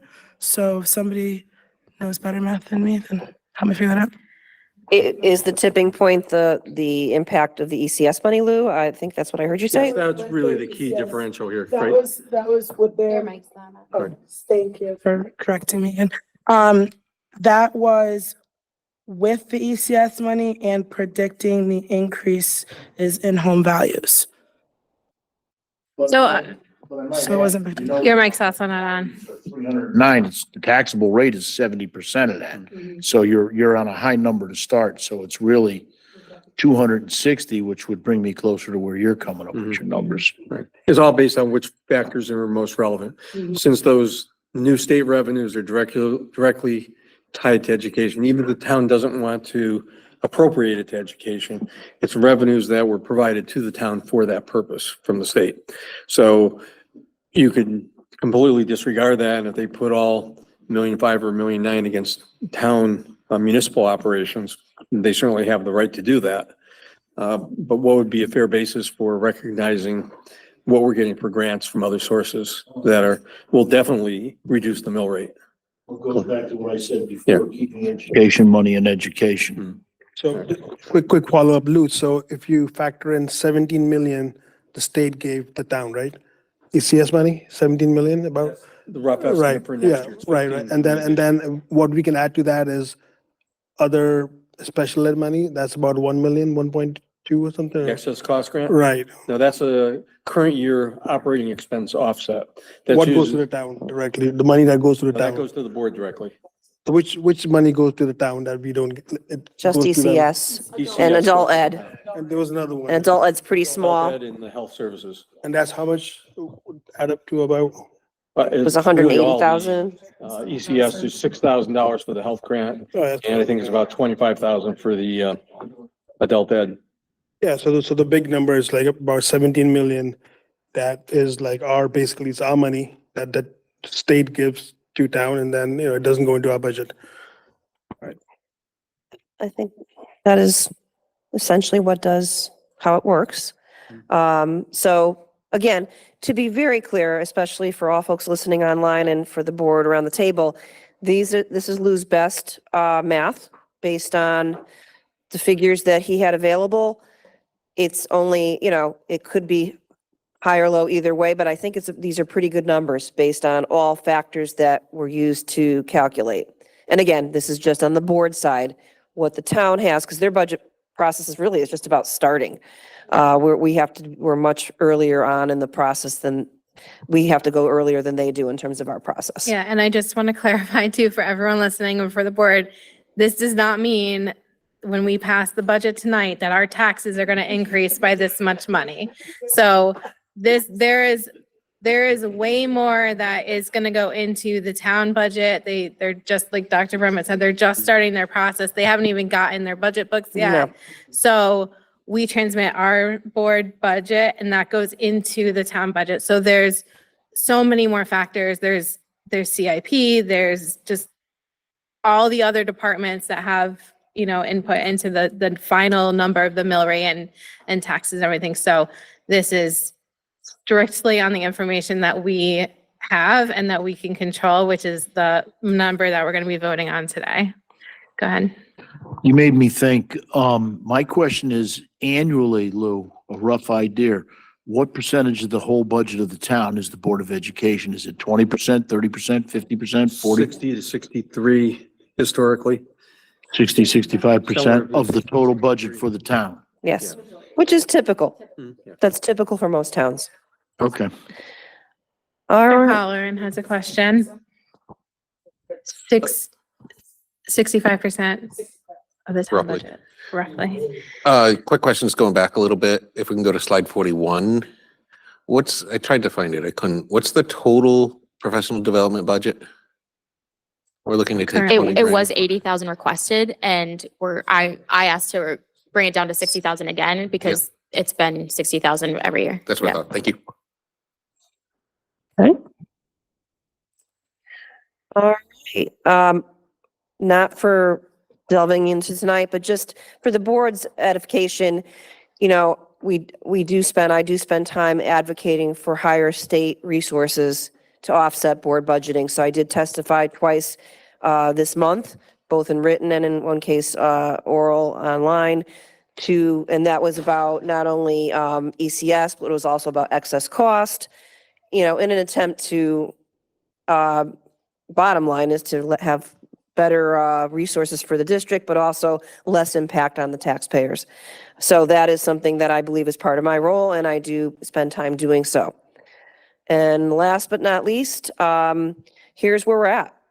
We started out at an 11% increase, which was a huge number, and the team and I spent quite a bit of time getting that down substantially with a laundry list of cuts that were made even before the board saw the budget. We reduced it by $2.5 million. So when the board first heard about the budget, it was at 7.99% increase.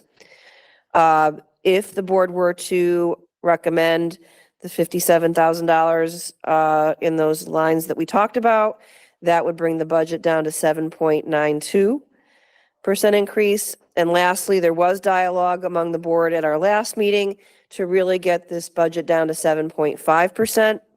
In order to accomplish that, if the $57,000 were leveraged, we would need to do another $343,000. In order to give the team, the administrative team flexibility, I would just say we would recommend that you allow us to remove it probably from capital, which is where that money would have to come from. It's at the point now where, and that's my next slide, where we cannot cut anymore. If folks are thinking cutting personnel would be a good idea, which I don't think anyone around this table does, to get $100,000 cut, we've got to cut 2.0 full-time people. Why? Because people that are laid off can apply for unemployment, and then we have to pay for that. So your reclaiming of monies is substantially reduced when you're laying someone off. That's why we're really trying to avoid that. And we've already talked through in our substantial budget discussions that any further cuts would result in higher class sizes, reduction of services, possibly special ed considerations. We're still trying to work on our opportunity gap, and we believe we need to continue our current programs, and of course, climate and staff rationale. And ironically, too, the other way to lower the budget is to then say to parents, well, then pay higher fees. But essentially, the parents are taxpayers, so they're going to be paying money one way or the other, and that really often doesn't resonate well with our families. So back to the preceding chart, this is where we're at. And as I've said in numerous communications over the last week, the board does have to come and make a decision this evening. And we really, I'll turn it back over to the board chair for any further discussion. Thank you. Yeah, I'll just say that I do think that we should try and get down to the 7.5%, just keeping in mind the members of the community who are taxpayers. We don't want to lose, obviously, in the non-staffing lines, we don't want to lose our teachers who are the ones who are there in front of the kids every single day. Our teachers are just every staff member that we have are the people that we value very strongly for teaching our students and helping our students thrive and grow. But obviously the 7.5% is a huge number. It's higher than we've had historically, I think, for a very long time at least. But I think that Dr. Brummett and her team has done a significant job. You can see the 2.5 million and even more before that was cut already. So if anyone has any questions or concerns or comments, we'll address them now, and then we can move on to making these motions. So go ahead, Tony. Just first question, what was the budget increase last year? Percentage? 4.5. 4.5. Before that was a. 0. So Yeah, It was a 0, then 1.2. For the last 6 years. Yep, our 2.1. 0, yeah. Our 10-year history is 2.08% increases. As we went through last meeting, we are at the bottom of our DIRG for increases over the last 3 years. And so, at some point, there has to be some catch up. And then, of course, adding in the loss of ESSER funds, which every district's grappling with. This is why this year's budget ask is, one of the higher ones. But at some point, these low increases just are very, at some point, you have to play catch up, or you're not going to ever, or either that or you detrimentally impact your services. All right, just to follow up, I want Sean to be able to keep his wallet in his pocket, because I'll give you 20,000. I'll give you more than that, which I don't really understand. If you guys turn to the second to last blue tab under the Other salary. central direction. All right, and just after the first page, flip the first page over. All right, and I was looking at this, and under supplies, we have appropriated 23-24 $2,000. So the initial request for 24-25 is $39,800. That's a 1,900% increase. In what universe do we make a 1,900% increase in supplies? That would create it's almost $38,000 increase. And then you're asking for it every year after that, so I know Lou likes the fuzzy math sometimes, so you could spread stuff out, but you're asking for it every year after that. Why? I don't get it. Yeah, no, this budget only covers next year, so we haven't projected out beyond that. My sense is this is Central Direction 690, where we had appropriated last year 2,000 and it's gone up to 39,800. That is likely a product of having to do some buy-aheads. Explain that in English to me. Sure. Okay. What that means is last year, in order to cut the budget, what we did was removed supplies, which is one of the first things we go to because it's not people. And we use some sort of realized savings or grant money to buy those things rather than put them in the following year's budget. Specifically, last year, we received some unexpected open choice money. And when we realized that, we have to spend it before the end of the fiscal year, so we used it to pay for some of these supplies. Now that we know that we're getting more money back from open choice, because there was an uptick in that, we've already planned for that money in this budget. We've used it as additional offsets during some of our deliberations. I think I mentioned that I directed Lou to increase that offset from 700,000 to about 900,000. So that removes any of the chance that we're going to have that money again this year. Why that's a challenge, to Tony's point, is when you buy items ahead, then the following year's budget, you're backfilling that, and it creates an inflated number, as you're aptly pointing out. So that is why we have done that. It's just a product of trying to reduce the previous year's budget. Now that makes this next year's budget inflated. I don't know if that Yeah. is not clear. Go back to the slide where it showed the $57,000 breakdown, please. Sure. Yeah. That would be the next slide. I just want to go back to that slide, the breakdown of the $57,000. There it is. So you said, Tony, 1 year was 2,000, then it went up to 39. Can we kind of finagle that number and maybe put some of that money instead of in supplies into maybe professional, I'm just gonna say, the ahead. total ask we're gonna ask to cut, regardless of byline, is gonna be $400,000. So that'll be encompassed in that. What Tony's byline is talking about would also be encompassed in just cutting 400. and cutting $400,000. Yeah. So that. I mean, basically, That's included in the 400,000, that central direction. I mean, it's item? gonna be across. But more specifically, that one. That's what I'm asking, Jess. Well, I think the idea is that these are the line items that we found in the operating budget specifically that we can reduce. And then the ask is that we cut another 343,000. and 43,000. And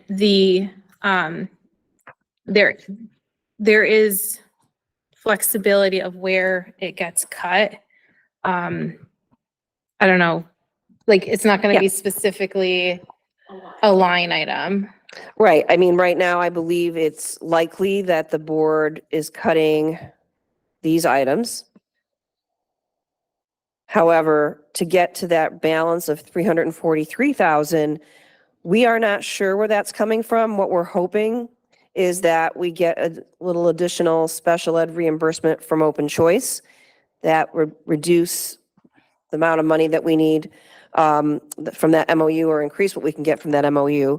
But if not, if the worst case scenario happens, that 343,000 will likely come out of our capital budget next year, which will impact paving projects, carpeting projects. Those were kind of two that come to mind, maybe some Probably not technology. technology. We're going to try to avoid technology, especially with our three technology folks in the room. But that is a possibility. I mean, the goal that I've heard resoundingly from the board is do not cut staff. And therefore, to avoid that, we are cutting, and we have cut a lot of money. That 2 million that you see here, a lot of that was supplies. And, postponing purchases on printers and a huge amount of books and other things that we tried to do without. But this is kind of why we're at the end of the road right now and have to make a decision. Ms. Weaver. And I would say like that 400,000 too, like we could get, if Dr. Rummett does a good enough job actually advocating, on top of all of that she's doing. No, but seriously, if that, right now there's that range, the 1.5 to 1.9 million in ECS money. Yeah. I'm not saying we're going to bank on it, but like it would be, we're hoping it'd be realistic that 400,000 would hit the town side. And that ultimately we see that 400,000 come back to the town. Obviously it's not going directly to us, but it's something that we can say, okay, even though we're cutting 400,000 here, we're able to see it on the town side. So it's, seeing it in terms of our budget, it's hopefully there. So I'm just saying like that's also there. Okay, so just to clarify what I was saying, we haven't voted on what we decided yet. We don't know if this board has decided 7.92 or 7.5. We're hoping, right? I'm going to So- motion for that. Yeah, I'm just letting you know. Okay, you can motion for it. Okay. So what I'm saying is, let's say this board doesn't agree with that motion and we want the 7.92, right? Hypothetically speaking, I think the 57,000, if we can go back to that slide, I think that if we hypothetically left it at the 7.92 and we're banking on that money from the town, then I think we need to professional development is huge, right? It impacts our staff. Maybe we could, if this board, which we all have our own individual vote, right, decide to keep the 7.92, then maybe we can take 10,000 from that and add something back into there. Just saying, because you're saying the way it's written, it's like the 57,000 comes out first.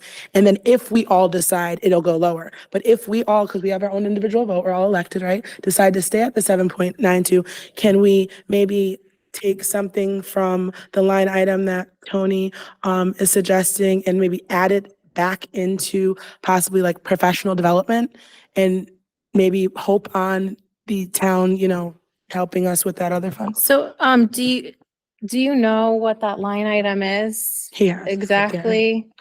Tony, do you have Um, it in front of you? I can't. It's in No, central direction. It's supplies. if other someone could look that up, I don't know if supplies. you have access to Alio. It says business, it's 690 and it's business office supplies, recruit and hire and PD materials, gifts, catering, purchases, where purchases are orders, and it's noted in significant changes from last year that account adjusted to reflect actual expense and reduction of grants. So my assumption is that some of these were grant covered. Huh?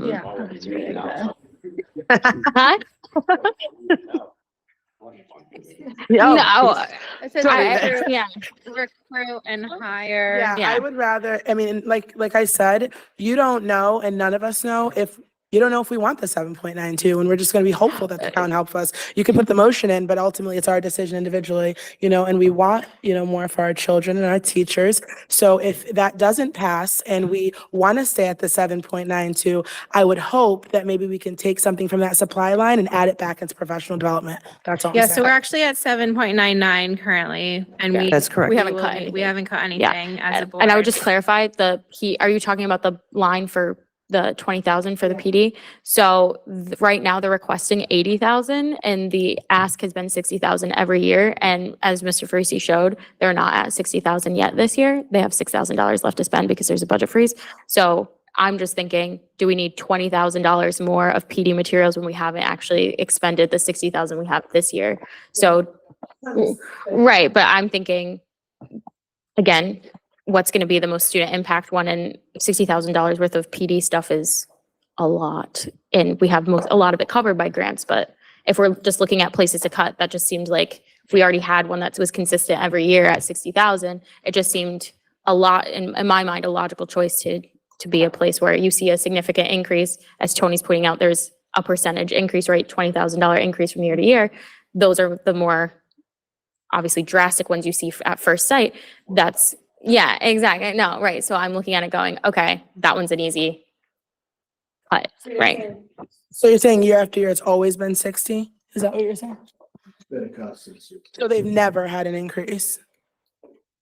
I mean, I don't think we have the full. I don't have budget the, I don't, history. I Just can't speak last to, year I was can't 60. speak We're to, only looking at year to year. yeah. And have you come to like a point where they ever like needed it and we just were like, hey, you just stay at your 60 forever? Like, I mean, did they ever get a chance to have an increase?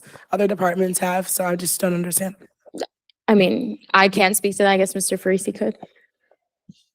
Steve, did you want So, to yeah, comment on that? I don't want to misspeak, and I want to go back and look at the history, but I know that it has been higher.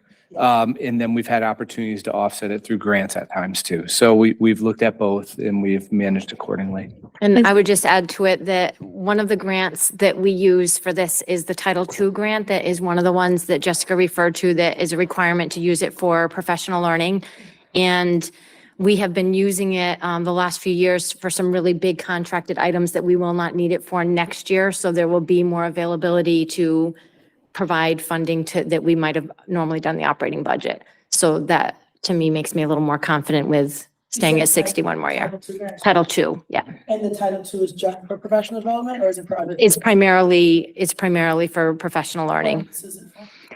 You can get supplies that go along with the professional learning. So it's not like everything's in the professional learning bucket, but the whole Title II grant is about accelerating your teachers and in order to accelerate student learning. Ms. Beatrice? As a follow-up to what you're talking about, Ms. Yap, it seems like historically, the professional development has held steady and offered the services necessary to our staff at that 60,000 for a number of years. It's been proven, if you will. And so in such lean times, I would much rather see any cuts that need to be made, not be made to something that's going to directly affect our kids. So if we can take out of that basket that our staff has shown that they've been able to work effectively within those parameters and either save or direct it to something that's going to impact the kids directly, I think that's something that we should talk about and support. Amy? Yes, Kyle. So I just want to clarify that central direction. I think that's just just your office. That doesn't directly affect the kids. That's just the central direction office.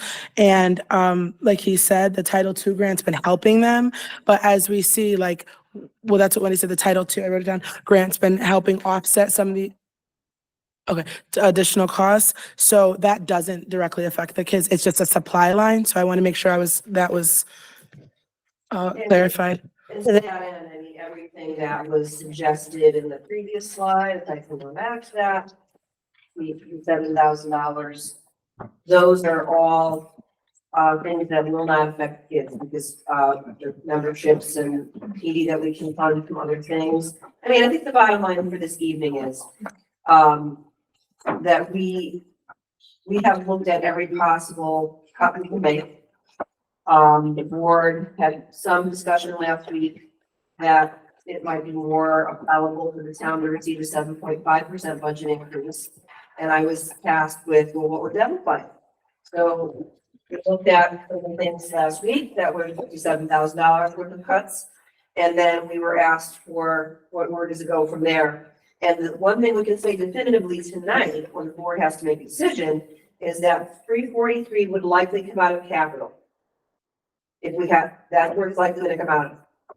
If there are some breakage in other areas in the next few months, we would avoid that and likely use more money in the open choice to offset the capital, or we might get lucky in some other things. Like I said, people may resign and they don't have to be replaced. Breakage on insurance, things that unfold in the coming months, but unfortunately tonight the board is tasked with making a recommendation about transmitting this. The town literally needs this budget tomorrow morning because they have to then put their budget books together. And really, we did discuss cuts extensively over the past several meetings. So for what it's worth, the cuts articulated on this slide are doable. They're not ideal. Every cut has a consequence, but we can make this work and still run the district with the same high level of services that we do run. These have all been vetted and we cut as much as we could from each line.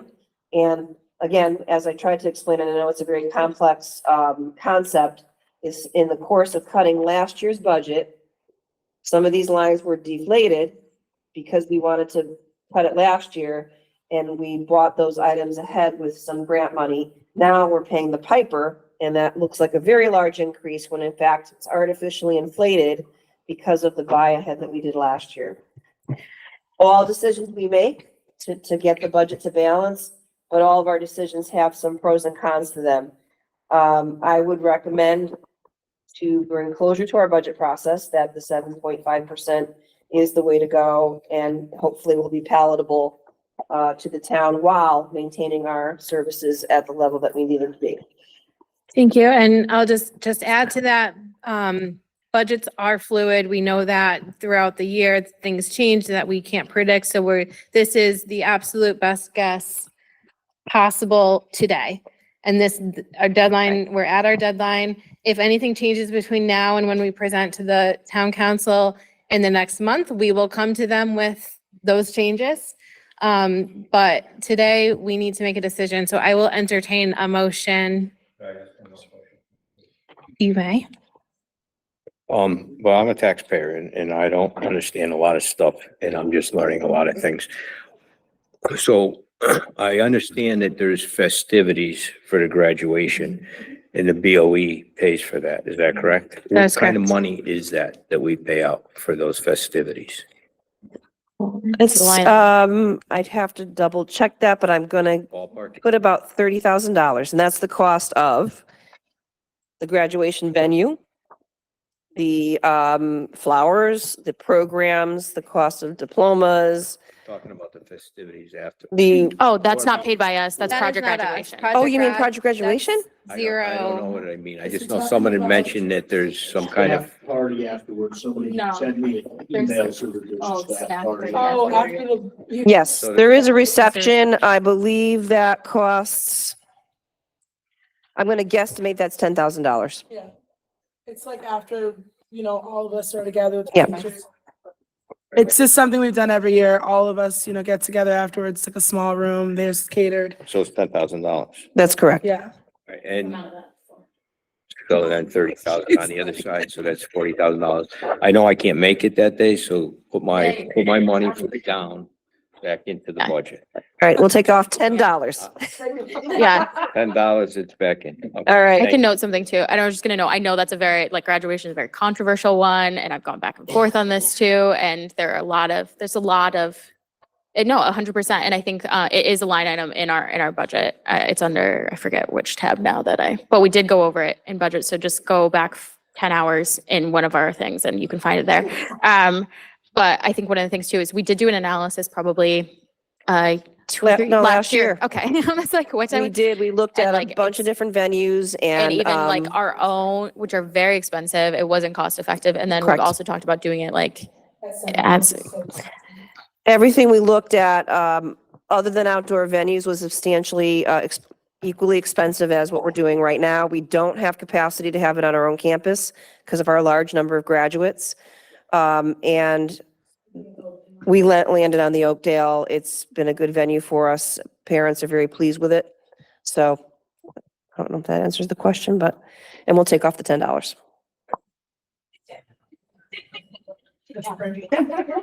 Are there, can make the motion?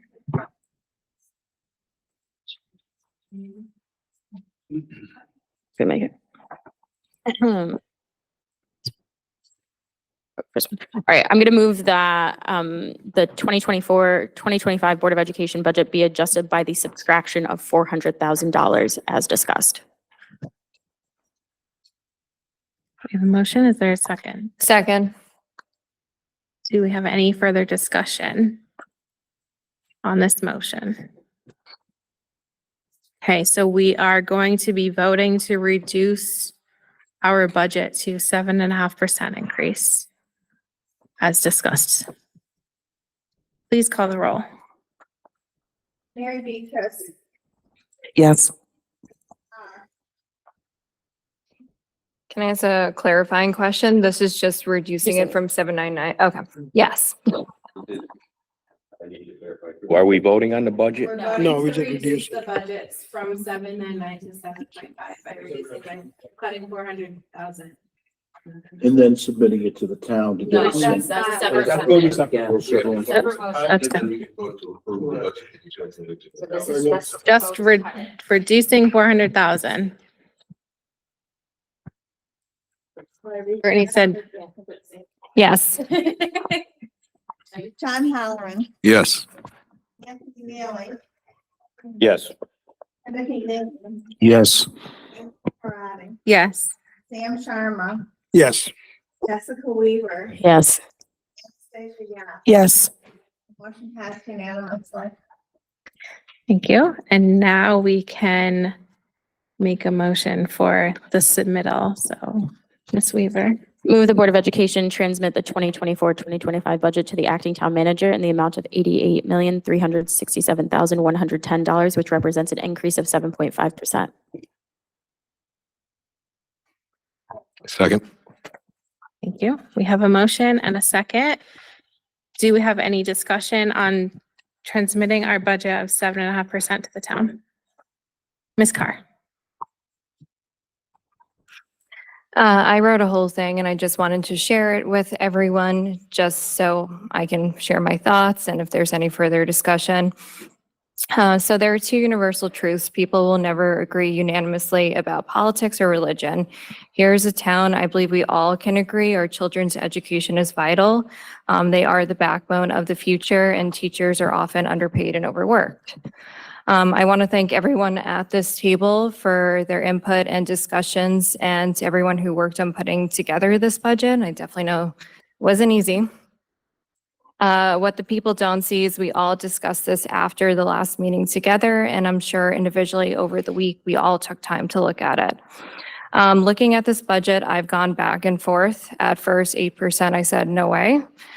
Through our discussions, I said, you know, it makes sense. We can't keep kicking the can down the road, so to speak. But then here are my thoughts from my own experience that were helped formed after speaking with teachers, parents, those in town, those in other districts, and our former mayor. Teachers and various other staff members who make our students' education, they deserved a raise. I think we can't argue about that. Further, not in this budget, but a strong belief of mine, having seen the work interventionists do, is that we do need them. I don't support the cuts, but I understand them from a financial input with the grant money. I strongly believe in the future, we can hopefully find a mid-ground and hire uncertified hourly staff. There's no reason we can't recruit those pursuing a higher education in fields like math and English. And have them work hourly at the school with our students. It doesn't necessarily need to be someone with a PhD or someone being paid closer to that 60, 80 range. It just needs to be, it just needs to be someone who is knowledgeable in the field, pursuing that higher education like a master's, can work with children, instruct children, and provide that support that our teachers really do need. Looking at that 8% figure, I know arguments have been made that the previous supermajority didn't give the increases it needed. I don't know all the facts behind that. I wasn't on the board at that time. What I do know is that an 8% increase may have a detrimental effect on the taxpayers. I spoke with several families, so there were some people who stopped me in the grocery store. And the idea of what could be, I had calculated was 500 to 750 annually. It might actually be, you know, 325, 350, like Lou was saying, but we'll give a range. You know, that's food on a table for a month or things like that. And I would ask if, you know, everyone around here got an 8% increase this year. I'm guessing most of you did not. If you did, that's great. I'm jealous. To put this in perspective, what have you done in the past when costs have gone up but pay hasn't? You cut back, you take out the non-essentials like that trip you were planning. I think the fundamentals of our education are vital, and you know, the solution isn't cutting those essential members, but maybe there's something in administration we can cut back on in the future. I know, we can't make any crazy changes tonight. I would say a 4 to 5% increase I could support, as I think, education is important. It makes sense. We do need an increase.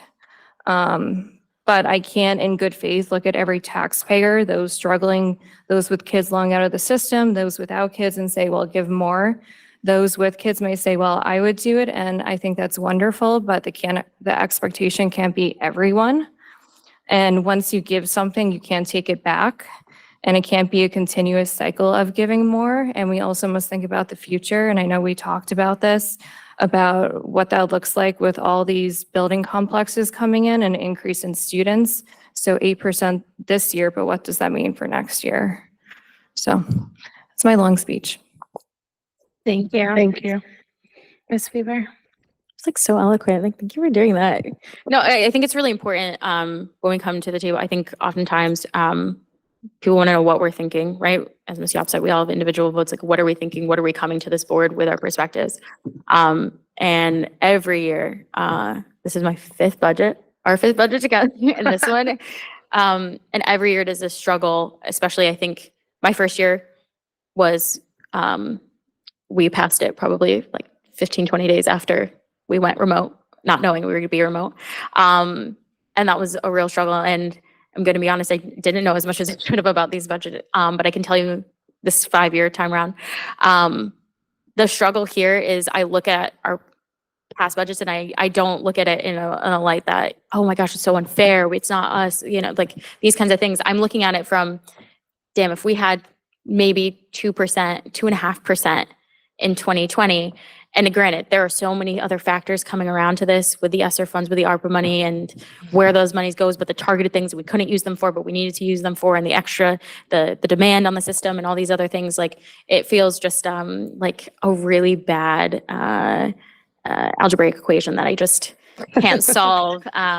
Even though I did get like a very good grade in AP Calc. So thank you, Mr. Miller. But I think what I really want to emphasize with this is that I'm looking at it as like, we're getting this is a 4.5% budget that we're compensating for the 3% we didn't get in 2020 or that. And I don't want to put it as, oh, well, we didn't do that. I was on the board when that happened and I supported these budgets. But I just want to be very clear. I view this as like a one-time spike to catch up. And then next year, there's going to be even less things we can rely on, right? Like another couple, the 400,000 ESSER money that we finally won't have, or these other things. But I will say, what I do in my free time is talk to a lot of other board members. I have a town councilor and a board member that work at the treasurer's office with me. And I'll tell you, Stanford is looking at a $10 million shortfall. And they have a lot greater needs, a lot more revenue coming in because of their needs. And every single one, and then I've talked to folks in Bloomfield and they were talking about cutting an HR person and this person and that person and another second grade teacher and another that. And I just looked on in horror and I just was like, well, what is your superintendent doing? And I have to say, in conversations with them and then other folks also working in school districts, it seems like there's become a very norm that cuts to teachers are happening. And that is a very real fear. And we have somehow been able to avoid that, both with the leadership of Dr. Brummett, our former mayor, our former town councilors, and Board of Ed members. I think that is a real testament to that. So am I comfortable with this budget?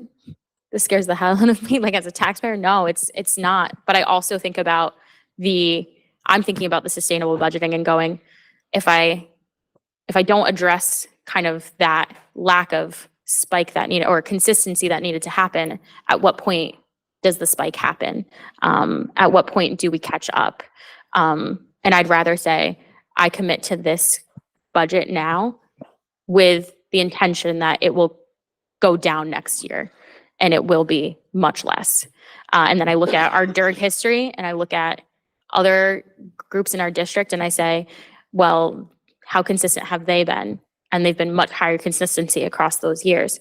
And so just from that outsider perspective, not sitting at the board table every year trying to do these budgets, it is clear that we have drastically kind of missed the mark on just the consistency factor. And why I stress sustainable budgeting so much is to avoid moments like this. that there isn't this moment. And so what I view this as is kind of just the one blip moment that we have to do to then come back down to a relatively consistent and normal level, barring another global pandemic and other disastrous things that will happen. But I think that's really where my head is at when it comes to this budget. It is not an ideal one, and I think I've said that probably about every budget I will begrudgingly support, but I want to say that with the context that I have appreciated the work that this team does. I think it is superb and far beyond a lot of what I see at other districts, that the thoroughness that goes through trying to get through these budgets and the availability and the transparency I've seen. The things I hear from other districts about transparency to board members is not that. So I just wanted to put my thoughts and appreciation out there for this budget. Thank you. Thank you, Jessica. Thank you, Brittany. I do want to say, I think everybody at this table, you know, we're all not paid to do this. This is something we're taking out of our time. It's not in the budget, but I just want to thank every single person, including Steve Freezy, Wendy, everybody who's behind the scenes, Lou, Dr. Brummett, in regards to all the work that you've put in. I know it's not easy. We all work, we have kids, we have jobs, we have a lot of things going on. As a homeowner and a landlord in this town, I have gotten a lot of feedback. I have some tenants that have children and they were concerned as well. They're struggling. Some of them, you know, aren't even eligible for benefits. So they're like in the middle, right? They're not poor enough to get benefits, but they're not wealthy enough to afford the inflated food prices that we have, right? So then what do you say to them, right? Because they don't qualify. I have a few tenants also that are single moms of multiple children in this town where I own properties. And I look at the budget and like Jessica said, we're playing catch up, right? If we hadn't had, I mean, this is my third year, like even before me, you know, those zeros, then we wouldn't be in this situation. But then what do you do to help the people who are in the middle? And that's the fear that I have because they're not poor enough to get assistance. And they're single moms and they work every single day and they struggle. And rents, as you know, I live in this town, I'm a landlord in this town as well, are absolutely ridiculous. I mean, 5 years ago, I was a renter and a single mom, and my rent was like $800 in Newington. And rent now is like $2,500 for the same place. So they're not getting paid more. And how are they going to buy food? I mean, a pack of chicken's like what, $20? You know, that it was way less. So that's my concern. And we've gotten, I can't even count how many emails from taxpayers, single parents, teachers who live here and work here and say, you know, I look at the budget, I work here, I teach here, but I'm also struggling to put food on the table. So while this does help, you know, the people who work here, a lot of our staff do live in this town as well. So they're afraid as well. So I think it's really sad that we've gotten to this point. And like I said, this is my third budget. And I have supported budgets in the past as well. We all have who've been on this board before. I think it's just kind of scary right now because we're playing catch up. We never expected inflation to be like this ever. And as a single mom myself, who's a homeowner, a taxpayer, and a landlord, I didn't expect things to cost this much. We went through every line item. We see prices are drastically increasing, but pay isn't increasing. So then what happens? I think this, honestly, it's sad that it's falling on towns and it should be more at like the federal and state level. This should not be on our individual towns, especially when we have a small town with only 7 schools. You know, this is where the legislators, the governor, our president, all of them should be helping us out because you're not getting paid more. Okay. You know, I work out of state. You guys know this because they're not paying more here. They're paying more other places. But the cost to live in Connecticut is ridiculous. But you can go make money somewhere else. And I think it's just really sad. And I'm, you know, kind of sad that we have to do this and play catch up. So that's what I wanted to say. Thank you. Mr. Newton. Go ahead. Oh, I'm sorry. Mr. Halloran was next. You want to go? I will, and I'm going to do a couple things that are unexpected. I'm going to be brief. Because I think Ms. Carr really summed it up well and eloquently, and I don't think I can add to anything to that. But I think the other thing that's a little surprising is I found it very difficult to vote for 7.5. I've been kind of advocating for that since the beginning. We got to get it down. We got to get it down. I think that when you're doing a budget, you kind of look at your numbers, you look at what you need, and you're like, is this enough to get by? Just like your household budget, do we get by? There's a difference between getting by and maintaining a standard. And I think if we go any far below 7.5, and I even think 7.5 is risky, that starts putting our standard of quality education at risk. So as much as it hurt to say that, doing due diligence, I just want to thank everybody who put this budget together. You made it really, really difficult to tear it apart, and I tried real hard. But I think we did the right thing. It's tough, but I agree. It's kind of, like Jessica said, it's a spike. If we had maintained a budget at a steady with 2.5 every year, our budget request today would be 2.5, right? Like that's the sustainability budget part that we're talking about. We can't go from 0 to 8 and 0 to 8 all the time. That is very, very hard to manage. And that's it. Thank you. Mr. Newton. I just want to say for my district, because I live 3 houses from Anna Reynolds, we laud them for improving their scores, and then we take for a technical reason, we take an interventionist from them. And I just have a hard time. How am I going to tell people in my district, and the whole town's my district, but I see these people every day, you know, their taxes are going to go up. They're losing an interventionist. So it's just a cesspool. There's no positive out of this. I have a real problem with a 3% increase from last year. I'm having trouble swallowing that. So we'll see. Ms. Beatrice and Mr. Sharma. I'm a little more positive than my colleague. I want to thank Dr. Brummett and Mrs. Kraus and Mr. Farisi and Lou for all the hard work that you've done. It shows. This is my first budget, so it's been a little bit overwhelming and a lot to digest and a lot to pick apart. Although the ask is a lot, we've all talked as a group about some years maybe things could have been done a little bit differently. And this is one of those years that we have to kind of, kind of work towards going forward in a little bit, hopefully easier way. But one of the things that I don't ever want to lose sight of is we're doing this for the right reasons. We're doing it to make sure our children get the education that they are entitled to, that we have promised them. We need to make sure that we are sending our kids up to be the best successful, well-educated, productive members of our community, as well as whatever their chosen community is afterwards. We need to work to support our staff who are providing that very, very, very important service every single day, as well as some of our unsung heroes. And we have to make sure that we're supporting them in a way that is doing right for them, our community, but also showing them that this is an investment that is worth it. And so our actions tonight need to reinforce that. Sometimes those decisions are very, very difficult. Sometimes they're complicated. Sometimes we don't all agree about them. But we owe this to our kids and to our community. And so it might not be ideal, but it's the best that we have at this time. The beauty of this process is we continue to refine it. We continue to learn more about it. And this time next year, we'll have a similar but different conversation. But this year, we're doing the best that we can for our kids and our community. And that's something that we should be proud of. So thank you. Mr. Sharma.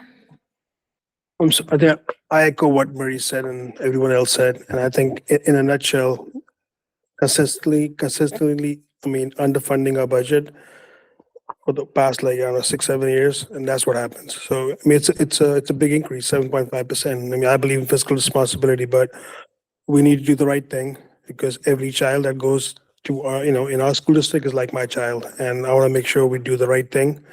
One more thing I want to share is our town needs to grow their grant list by 2.6 million just to keep up with contracted wage increases. So, budgeting consistently, that has not been done in the past 6-7 years. And that's what happens. So, and also with all the funding that goes away. So, anything below 7.5, that means we're going to lay off staff. And that's something that we should never do. So, it's a big increase, but it is something we need to do. All right, thanks. Any further? Oh, go ahead, Mr. Mealy. Sorry. So, I think what we should be looking at in the future is administrative cuts, not staff. I'm not talking about teachers. I think administratively, this town is top heavy in the school system. And those were the cuts should be made. People who are sitting here that are sitting here as volunteers, we're all Newington residents. Not everybody here is Newington residents. And my belief is some of the biggest salaries in this room are not Newington taxpayers. Again, I think why aren't we looking at administrative? This confused me. I want a line budget. I want administrative. I want a line by line budget. This is nice and everybody talking. They did a great job. Don't get me wrong. And I appreciate it, but it's confusing and it doesn't help, particularly myself, who's a new member, to understand the budget and how we could make cuts and how we could support our taxpayers. That's all. Thank you. Do you call a question? Call a roll. Mary Beatrice, Yes. Brittany Carr, Abstain. Tom Holland, Yes. Anthony Mealy, No. Timothy Newton, No. Amy Parati, Yes. Sam Sharma, Yes. Jessica Weaver, Yes. Anastasia Yap, Same.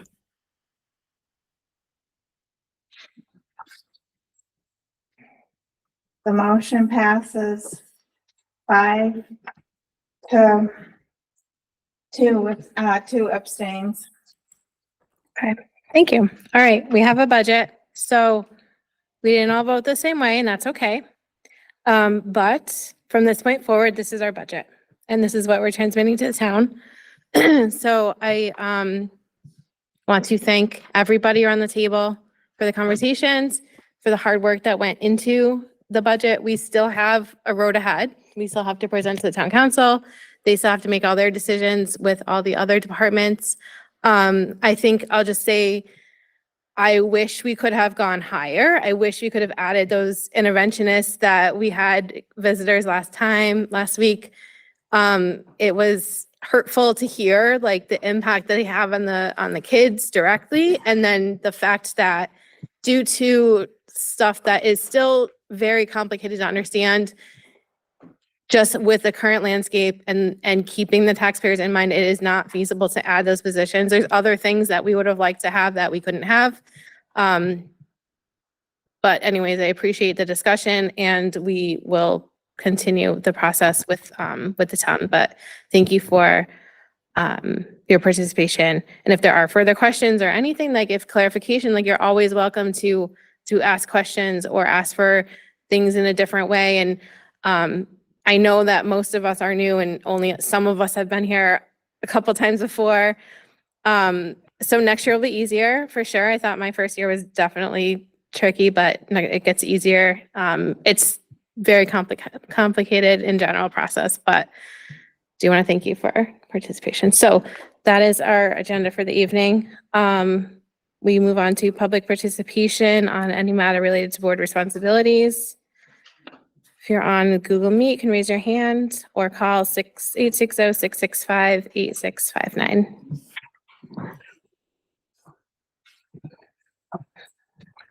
And then seeing none, remarks by board members. Does anyone have anything final to say tonight? First time I think we've all been in the same room, so that's fun. Just wanted to say, echo Chairman Pratty's sentiments. I just want to say thank you. Like she said, I know this is new for everyone, for a lot of folks here. We could also very well be back here because the town could say no, and they could say you're getting less. So I just want to put that out there too, that I don't always view this as the end. Like, yay, we pass it. Like, this is not the end by any means. And I also hope you advocate your views as well at the town council meetings too, right? Because this is just part of the town council budget, the majority of the budget. But I think it's important to express what you think because this is not all of the budget of the town. and this is not the final impact on the taxpayer.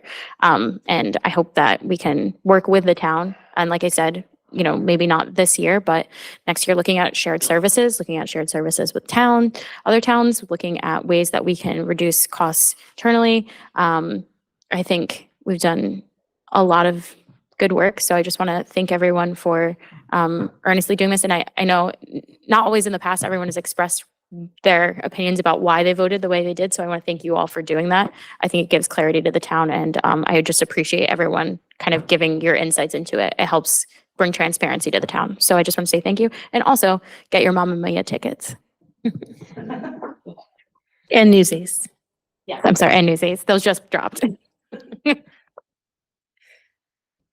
I'll entertain a motion to adjourn. Motion to adjourn. Second. Any discussion? All in favor? Aye. Opposed? No. All right, thank you. Fine, thank you.